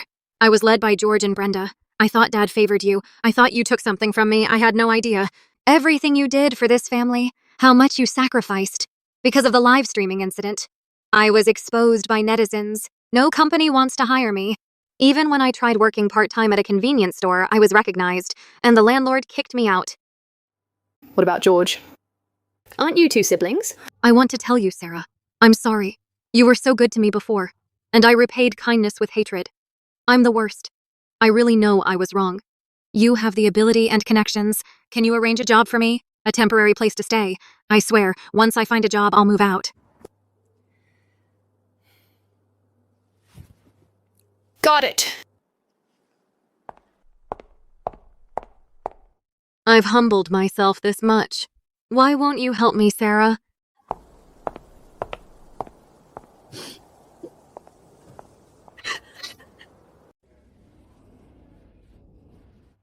Linda, this is my sister Chloe. Chloe's resume. She's made mistakes before, but she's not a bad person. She's also skilled professionally. I'd like to ask you at your branch to arrange for her an internship position. Miss Smith, since it's you asking, I'll definitely help. However, the online backlash. So please keep it a secret. Don't let her know that I recommended her. Just make it seem like she was hired through normal recruitment. Put her through her paces. If she doesn't perform, fire her anytime. Miss Smith, you really care about your sister. Putting in so much thought. Leave it to me. I'll handle it perfectly. Dad, this is the last time I'm helping her. From now on, she's on her own. Why? Why can't I even be a receptionist? They won't even hire me. Sarah, you've ruined my life.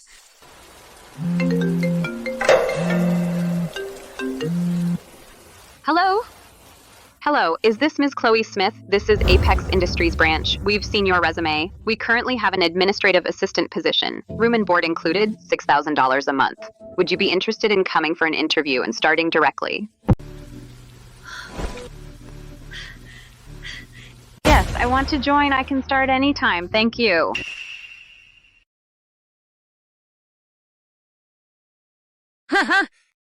There's always a way out. Do you think that without your help, I can't survive in the city? I'm blessed with good luck. George Smith, are you even a man? The creditors have been blowing up my phone, and if we don't pay them back soon, they said tomorrow they'll come for the furniture and kick us out. We can't live like this. Shut up.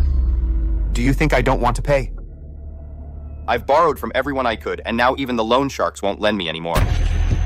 Then do what you said before and sell the house, sell the one we live in now, along with the old man's old house, and list it now on a second-hand platform, because as long as we get cash, the factory can survive and the debts will be cleared. This is the only thing Dad left behind as a keepsake, and if we sell it, people will talk behind my back. Besides, weren't you the one who insisted on not selling? Where will we live if we sell? That live streaming incident caused a huge fuss. So maybe no one will even rent to us. You still worry about the future? We're barely alive now. Who cares about face? Just list it now.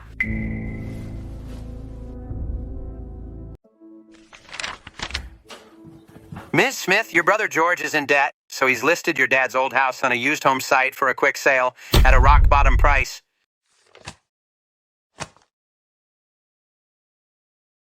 Find a trusted third-party agent, hide all my personal info at a bit above market value, buy the old house and put the deed in my name. Keep it safe. Ms. Smith, you're way too kind. After what they did to you, now you're basically giving George a bailout. Kind? You're reading too much into it. They've got nothing to do with me anymore. I'm buying the old house not to help George. It's for my dad. I can't let my dad's life's work fall into the hands of some outsider and get trashed. Got it. I'll get on it.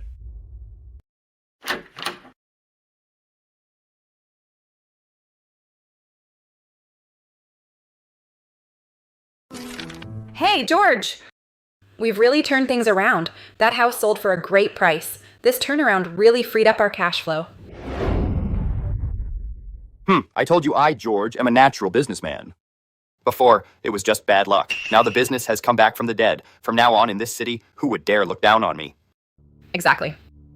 That Sarah thinks she's all that. Without her help, we still got rich.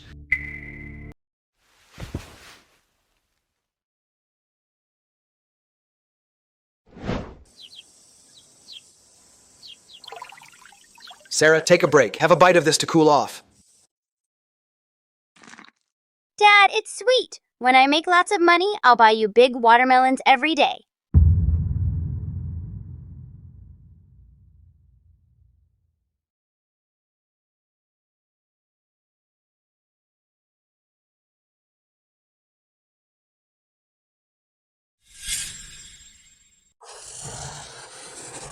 Ah, you've grown almost an inch. Sarah, try a little harder, and you'll catch up to Dad. Then when I'm taller, I can protect Dad. Silly girl. Dad's a man. I can't let my daughter protect me. Dad, I got the old house back. Don't worry, as long as I'm here, our home will be here.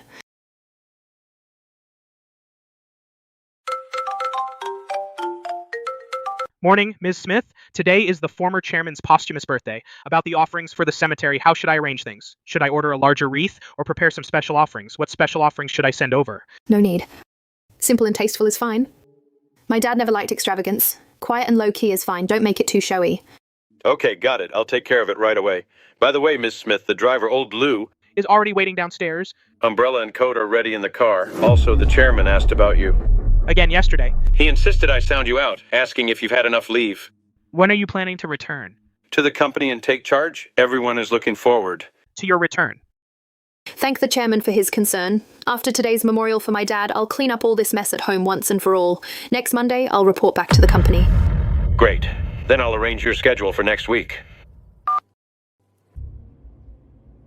Even though Ms. Smith said to keep it simple, as subordinates, we absolutely can't be careless. We must give enough face. Contact the best florist in the city. Order the most expensive, elegant, imported white chrysanthemums with black and gold ribbon wrapping. After that, send a special card directly to the cemetery. You handle it personally. Stay sharp. Don't mess up Ms. Smith's stuff. Understood. I'll handle it personally and make sure it's done perfectly. Dad, Sarah's here to see you. These past 6 months, a lot has happened. But don't worry, I've handled it well. I haven't disgraced the Smith family. Over there, take care of yourself too. Oh, Sarah. Aunt Mary could tell it was you from a mile away. It's raining and cold out here. How'd you get here alone this early? Did you have breakfast? Ah, time flies. It really goes by fast. In the blink of an eye, it's been 3 years since Richard passed. Looking at Richard's tombstone and then at ourselves, our legs are getting worse by the day. I feel like we old bones are already halfway to the grave. Probably in a few years, we'll have to go down and play a game of poker with Richard. Sarah, it's early morning at the cemetery. Don't say such depressing stuff. It's creepy. Richard's spirit in heaven will keep us safe. That's enough. Sarah, what have you been up to lately? You look so thin. What happened? Are you still working? Aunt Mary, I've been resting at home. I haven't been going to work. Not working? She quit. I remember you were doing well.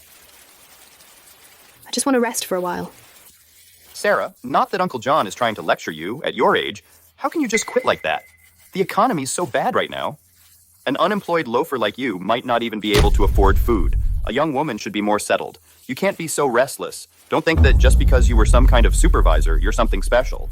Now you're unemployed, aren't you? Oh, you two, stop it. It's not like Sarah had a choice. Sarah, your two uncles are blunt. Don't take it to heart. Have you been looking for a job lately? No, not yet. I'm going to wait till after this month. Your brother George is now doing really well in business. The factory is back on its feet. He's made a lot of money. If you really can't find a job, you can go to his company and help out. Oh.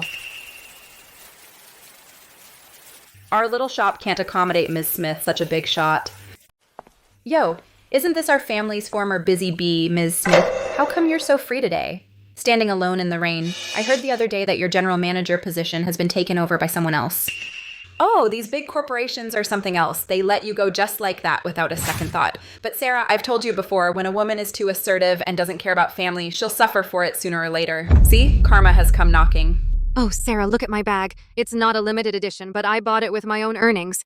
Back then, I begged you for an internship opportunity, and you didn't even look at me. You said business is business. What goes around comes around. Now you're free too. If you had known this day would come, you should have helped the family. Now you wouldn't be left all alone like this. Chloe, don't say that. Your sister was in a high position, so naturally she had high standards. How could she care about us, poor relatives? But, you know, a young woman without a steady job drifting around, it's just not decent. Without the Smith family roots, what can you amount to out there? Oh, Sarah, don't take this the wrong way, but today is, after all, Dad's posthumous birthday. How could you bring such common wildflowers from the roadside? You're usually stingy with yourself, that's fine. But to your own biological father, you're this half-hearted. Wildflowers are fine too now that you're short on money and without income. You gotta save where you can. If Dad in the afterlife knew how badly you're doing, he'd understand your difficulties. Such a huge bouquet. That must have cost a lot, right? George, that's very thoughtful of you. After all, it's Dad's posthumous birthday. If we don't get a really nice one, how could it be worthy of Dad's status and style? George here has been discussing with a few big bosses lately about renovating Dad's grave, giving it a facelift. It'll cost at least around $100,000. As children, filial piety isn't just empty talk. It's about real money. I really put my heart into it. If Richard knew in the afterlife, he'd be pleased. That's right. At the end of the day, filial piety is ultimately about capability. Without money, how can you be filial? Sarah? When Dad was sick before, you kept using your generosity to Dad and accusing me of being unfilial to put me down. Now that I'm successful, I'm going to build the best grave for Dad. It proves that only I, the eldest son, can truly hold up the Smith family's pride. You have no reason to criticize me anymore. Is that so? You always thought I, as the older brother, didn't contribute enough money and wasn't filial enough. I told you back then that I was too busy to make time. You never believed me. You had to make the whole family a complete mess. See, now my business has grown. The factory's daily revenue is hundreds of thousands of dollars, and I finally have time to be a good son to Dad. I just want Dad to see from the afterlife that with me, the eldest son around, the Smith family won't crumble. As for your past petty little moves, don't bring them up to make a fool of yourself. It's all ancient history now. We're family. Let's not say such things. Having filial piety is what matters, even though this filial piety is years too late.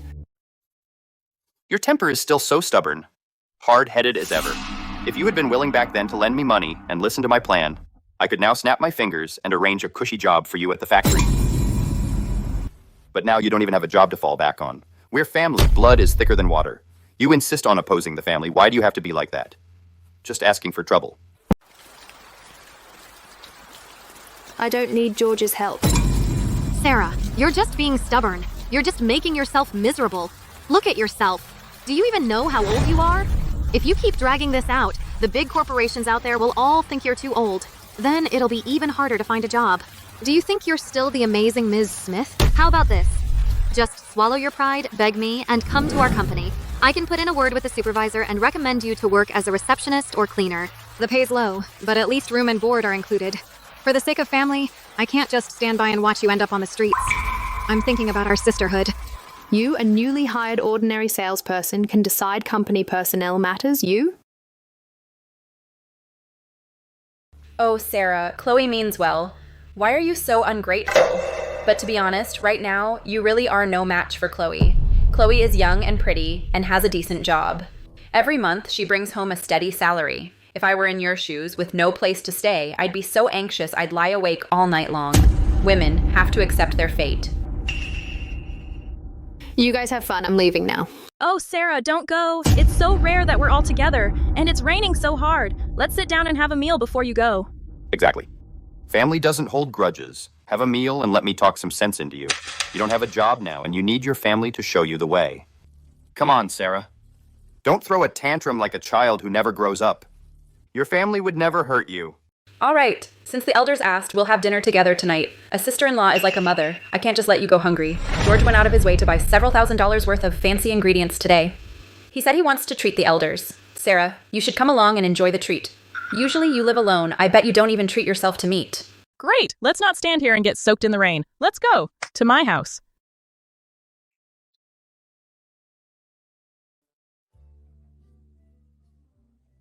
George, you're looking all energetic and so confident. The family business lately has been booming, right?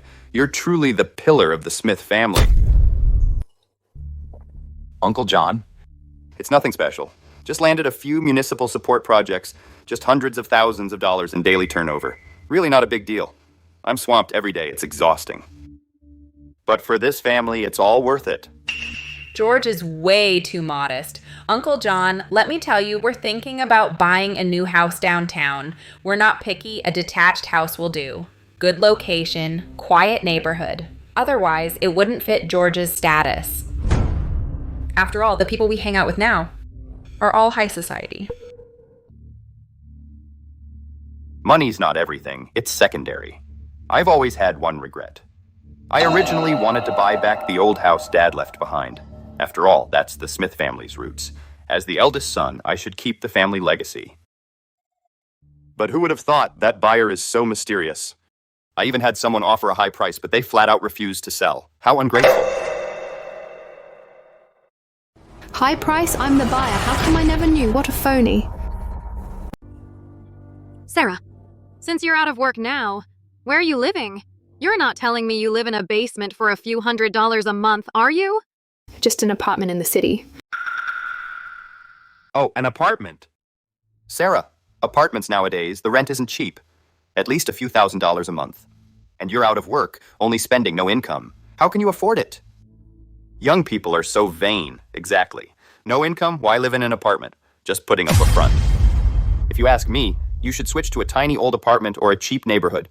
Don't end up unable to pay the rent and get kicked out by the landlord onto the street. Then the Smith family would lose all face. Yeah, Sarah, I know it's hard to downgrade, but we have to spend according to our means, right? Our means? Spend accordingly? Those words actually came out of your mouth? That's rich. Sarah, I'm trying to give you good advice, so why are you talking like that? Sarah! Uncle John knows you have always been hard-headed like a stubborn mule. But listen to Uncle John's advice. Times have changed. In life, you need to read the room. You've left your family, and in society, you're just a pushover. You should give in to your brother. Beg George. Let him get you a job at the factory. After all, we're family. Blood is thicker than water. There's no shame in swallowing your pride. Your brother is doing well now. He won't just watch you starve on the streets. That's the benefit of having a family. Since Uncle John has spoken up for you, Sarah, I'll also say this. Today, in front of the elders, you need to properly admit your past mistakes, drink 3 shots as a penalty, and promise to listen. To George from now on. Then I'll talk to the factory manager and put in a good word. I'll get you a quality inspection job on the shop floor. It's a bit tiring, but it'll definitely support you. I'm doing this to toughen your character so you won't get taken advantage of again. Exactly, Sarah. George is big-hearted. He made it big, and he's always thinking about the family. Not like you back when you were in power. So cold-blooded. You wouldn't even give me an internship. Now George is burying the hatchet and giving you a hand. Don't be ungrateful. Go ahead and toast him. No need. Sarah, your temper hasn't changed a bit. At a time like this, you're still being so picky? I'm blunt, but think with your conscience. Besides that useless diploma, what else do you have? No experience, no skills. You're good for nothing. George is offering you a job, taking in a freeloader like you. You should be hiding under the covers and thanking your lucky stars. Instead, you're putting on airs. But let's get one thing straight. You can work at the factory, but you gotta have a clean heart. Brenda. What did you say? We're all family. I don't want to be too harsh, but just don't pull that stunt again like before, colluding with outside lawyers to trick the family, doing things that hurt others without benefiting yourself. That's all I ask. I'm not trying to lecture you. You gotta change your selfish ways. After all, with your character, if it were any ordinary boss... Who would dare to hire you? We're only doing this because you're his own sister. Making an exception to tolerate you. And giving you a second chance. You guys really know how to twist the truth. Who was it that actually took advantage back then? And who was so shameless as to make a scene in my company lobby? Faking illness, pretending to be paralyzed, live streaming it all, only to be exposed in public and scurry away like rats. If you've forgotten, I don't mind taking the police records and medical certificates and reading them to you again. Sarah, are you trying to pick a fight? I'm being nice to you and you're being ungrateful. That's all in the past. You keep bringing it up every day. Ancient history, old scores, what's the point? We're taking pity on you. Don't be so ungrateful. All right. Let's all just tone it down. It's Richard's posthumous birthday today. Let's all just sit together nicely and have a meal. Let's not be so hostile. Always bickering. Getting all red in the face. That's pointless. Look at you. Richard's portrait, it's still right there. He's watching you from heaven. You fighting like this, how can he be at peace in the underworld?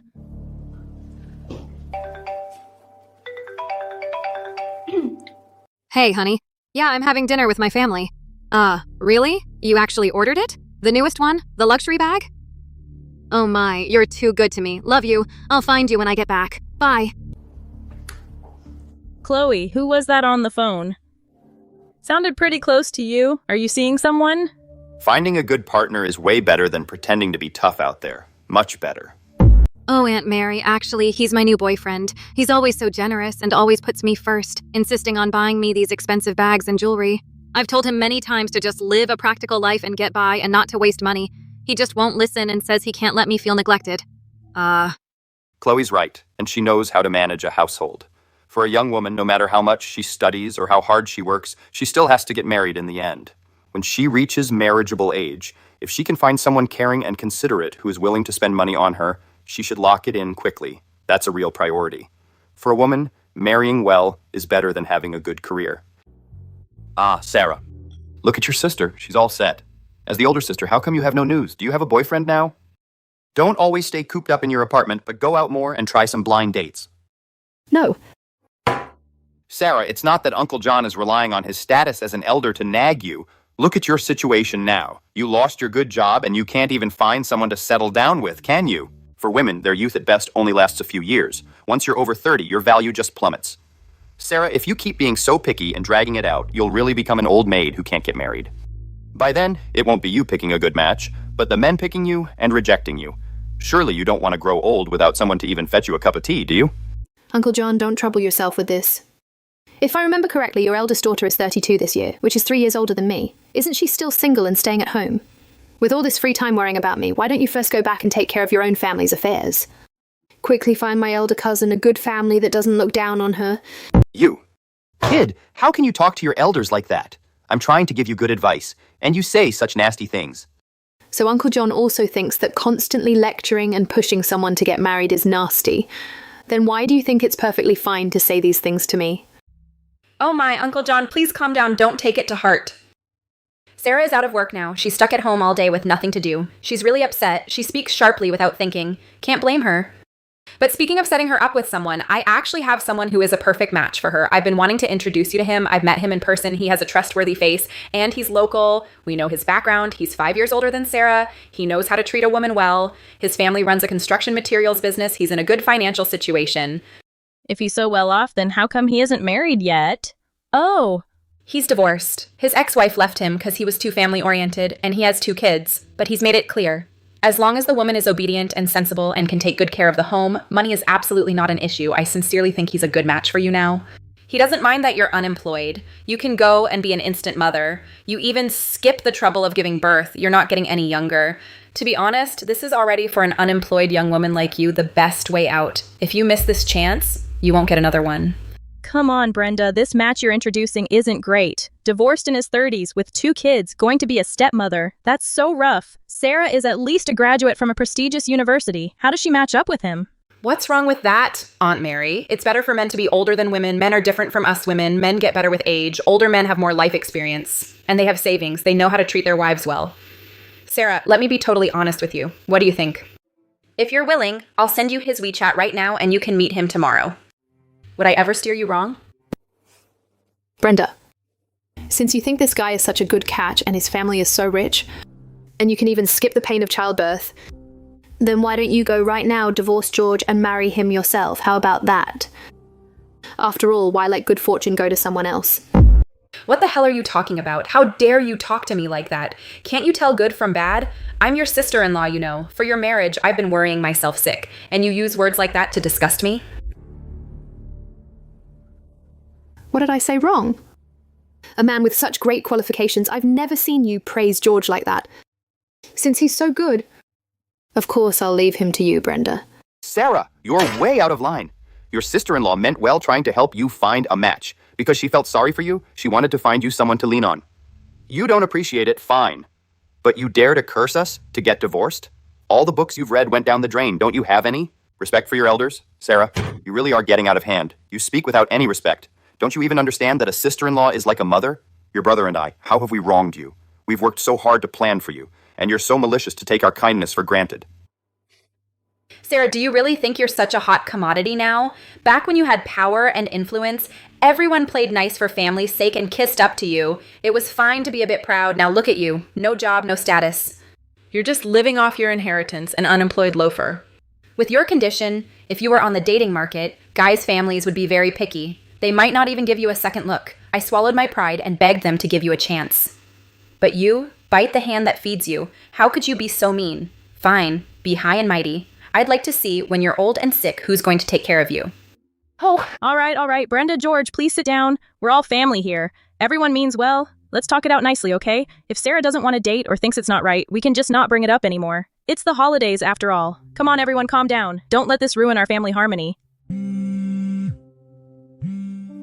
Ms. Smith, may I ask when you'll be done? The chairman heard you're coming back to the company today, and he's thrilled. He arranged a special car to pick you up. I can leave now. Sarah, please don't argue with George and Brenda. Look at our family falling apart like this. How embarrassing. George and Brenda, these past few days, they've been so worried about your situation they can't even sleep, and they've been going everywhere asking for help. Even if they spoke a bit harshly or too firmly just now, isn't it because they're worried about your future? You don't even have a job now, so you can't really plan to end up alone forever, can you? Everyone means well, so even if you don't appreciate it, you don't have to be all prickly like a hedgehog, okay? For my own good. You pawned me off to a divorced dad with 2 kids, a so-called family man who needs a free babysitter, and that's what you call for my own good? You want to climb the social ladder, use me as a bargaining chip, and then force it on me? If you really had that goodwill back then. When Dad was paralyzed in bed, I quit my job alone, day and night, in the hospital, cleaning up after him. When I was losing my hair by the handful, where were you good-hearted people then? How come none of you even had time to make a phone call? Couldn't even bear to visit because the ward smelled? Enough, Sarah. Are you done? So what if you took care of Dad for 3 years? Are you going to carve that on your forehead and brag about it forever? Do you want the whole family to kowtow to you in gratitude?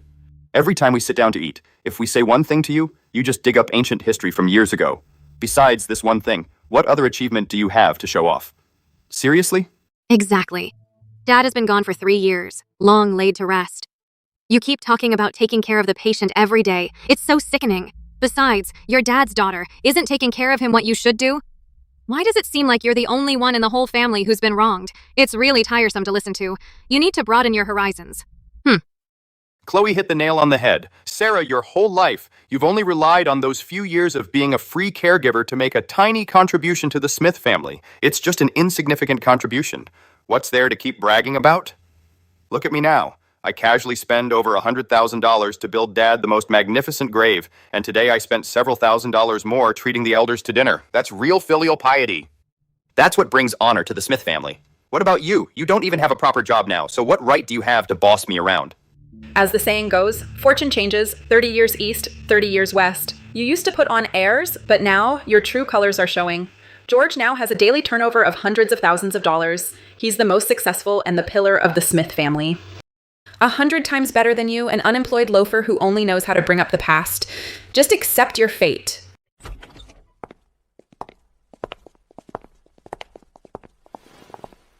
Ms. Smith, sorry to keep you waiting. The chairman and all the board of directors are already in the group's conference room 1, ready. We've specially arranged a private fleet to take you back to preside over this afternoon's annual summary meeting.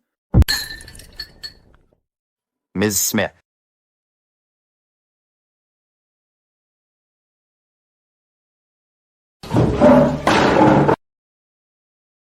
Ms. Smith, chairman, and the entire board are already in conference room 1, ready and waiting.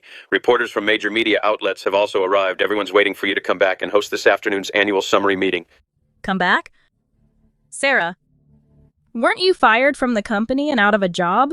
Sarah, quit the act. Weren't you fired from the company and unemployed for half a year? What's this all about? Oh, I get it. Do you think you lost face today? So you spent money to go to the film studio and hired a few extras, suited them up to save face, pretending to be the big boss? $200 a day, right? That's really unnecessary. In front of your own family, why put on such a show? Brenda, your imagination not becoming a screenwriter is a waste. I have never once said I was unemployed. From start to finish, weren't you the ones talking to yourselves and making up stuff in your heads? Ma'am, watch your mouth. Half a year ago, Miss Smith, simply because of years of leading major projects and being overly exhausted, applied to the board for a 6-month paid leave. Today, that leave officially ends. Chairman personally sent us to invite Ms. Smith back to take charge, slandering our group's executives. Our legal department will send a legal letter. You hit it well. But even if you're doing great out there and are rich and successful, so what? To this family, to our Smith family, you've never made a single real contribution. You'd rather let your money rot in your pockets than help George. You're a cold-blooded animal. You are a generous beauty. Right. When it comes to contributions to the Smith family, mine certainly aren't as big as yours, George. After all, to plug the hole in your own crappy factory, you were the one who sold what Dad valued most and fought to keep. The Smith family's old house without a second thought, didn't you? When it comes to such a wasteful contribution, I certainly can't match that. Don't you stand there and lecture me? Back then, the factory's cash flow dried up, and loan sharks were at our door every day. We had no choice. Besides, the old house is already sold. Why are you playing the loyal daughter now? If you're so capable, why didn't you use your money to buy it back? Who are you making these snide comments for? Mr. Smith, actually half a year ago when you were in a hurry to sell the old house, the one who paid 10% above the market price and bought it overnight in full, that mysterious buyer of your old house was none other than Our Miss Smith. What? Yes? It was Sarah who bought it. And Ms. Chloe Smith? Why do you think a fresh grad like you, who live-streamed a ruckus in an office building and got boycotted by the entire internet, who couldn't even land a receptionist job at a small company, could suddenly get a job offer from Apex Industries branch and enjoy the great perk of having room and board included? The CEO of Apex Industries is a friend of our Ms. Smith. Ms. Smith quietly used her personal business connections to arrange that internship for you. Sarah, it was you? You helped me? Then why didn't you tell me? If you had told me earlier that this job came through connections, I definitely wouldn't have been mad at you. I wouldn't have joined them in ganging up on you. It's not that you wouldn't be mad at me. You just wouldn't dare to be mad at Ms. Smith of Apex Industries. If today I was still that person you trampled underfoot, that unemployed young woman, you would still act superior and mock me. Because in your hearts, whether I help you or not, you've never once considered me one of your own. No, Sarah. We're sisters. How could I not see you as family? Since I was little, in this family I've always been the overlooked and sacrificed invisible person. When George got married and needed to buy a house, the family sold everything they had and even took out Dad's retirement savings. They scraped together $200,000. When Chloe went to college, she complained the dorm was bad and wanted to rent a place outside and buy designer brands. The family didn't hesitate and just gave her $100,000. What about me? I paid for my tuition and living expenses by working 3 jobs a day, serving tables with a high fever and saving up every penny. But even so, did I ever complain? No, I didn't. And when Dad got sick and paralyzed, every single one of you ran faster than anyone else. So I quit my job and nursed him for 3 years, relying on my own strength and fighting tooth and nail to get where I am now. But what about you? I just don't get why, no matter what I do, you always find fault with me. And when I contribute money and effort, you say I don't give enough. Or when I follow the rules, you call me cold-blooded and heartless. So is it that in this family, if I don't drain my blood and bone and feed it to you, I'm a sinner of the Smith family?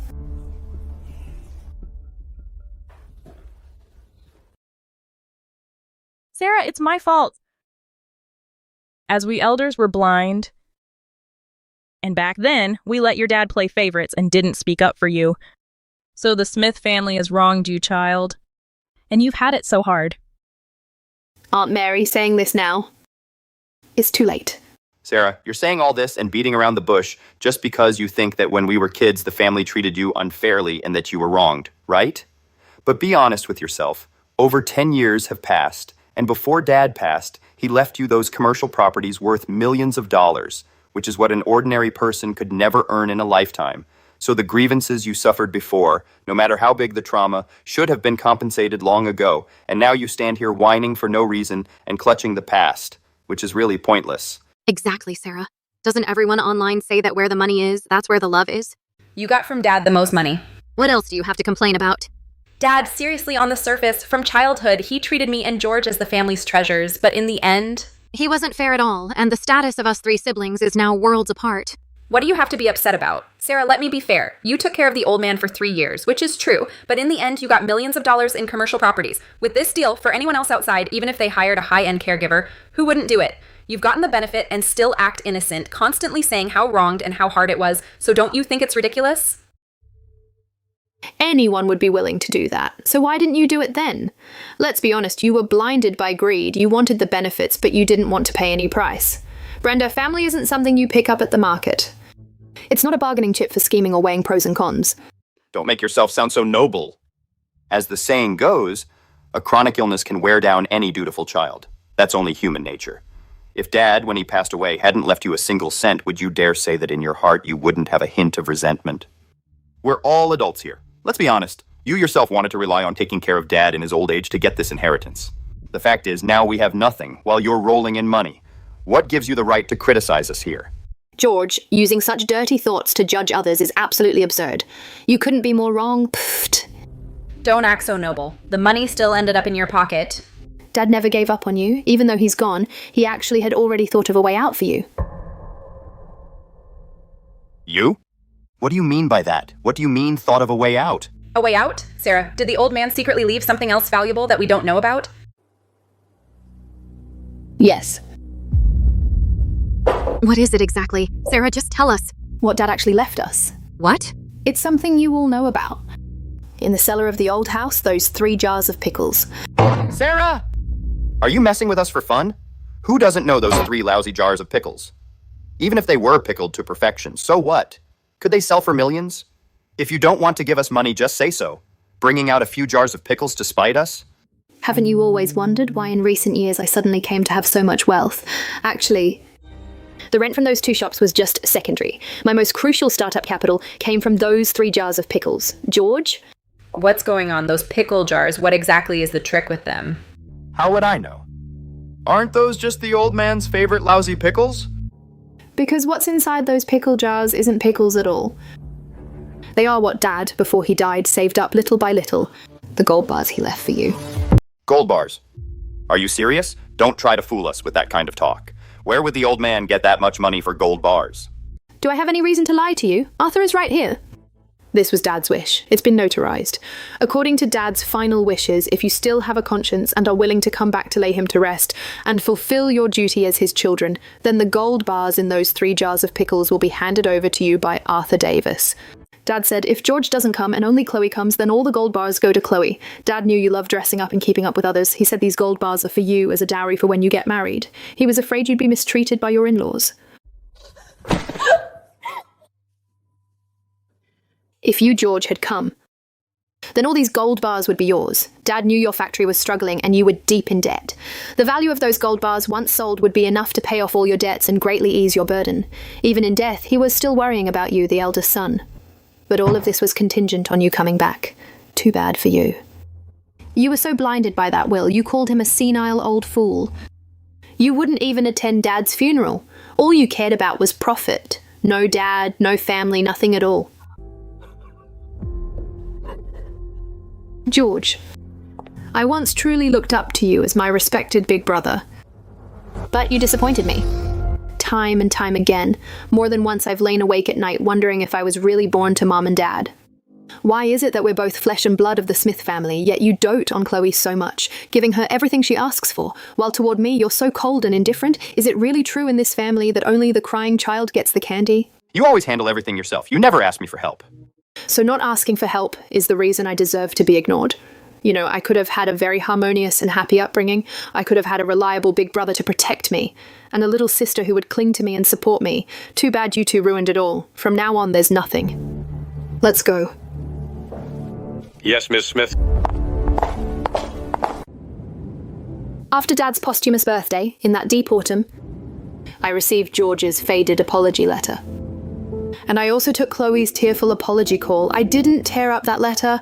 I didn't say it was okay. I simply folded them gently, and along with the Sarah who once desperately craved love, left them all behind, in yesterday's mud. I looked at the sea of clouds outside the window and suddenly felt at peace. Those heavy bonds I'd leave behind in my homeland. It's time for me to see the horizon that belongs to me.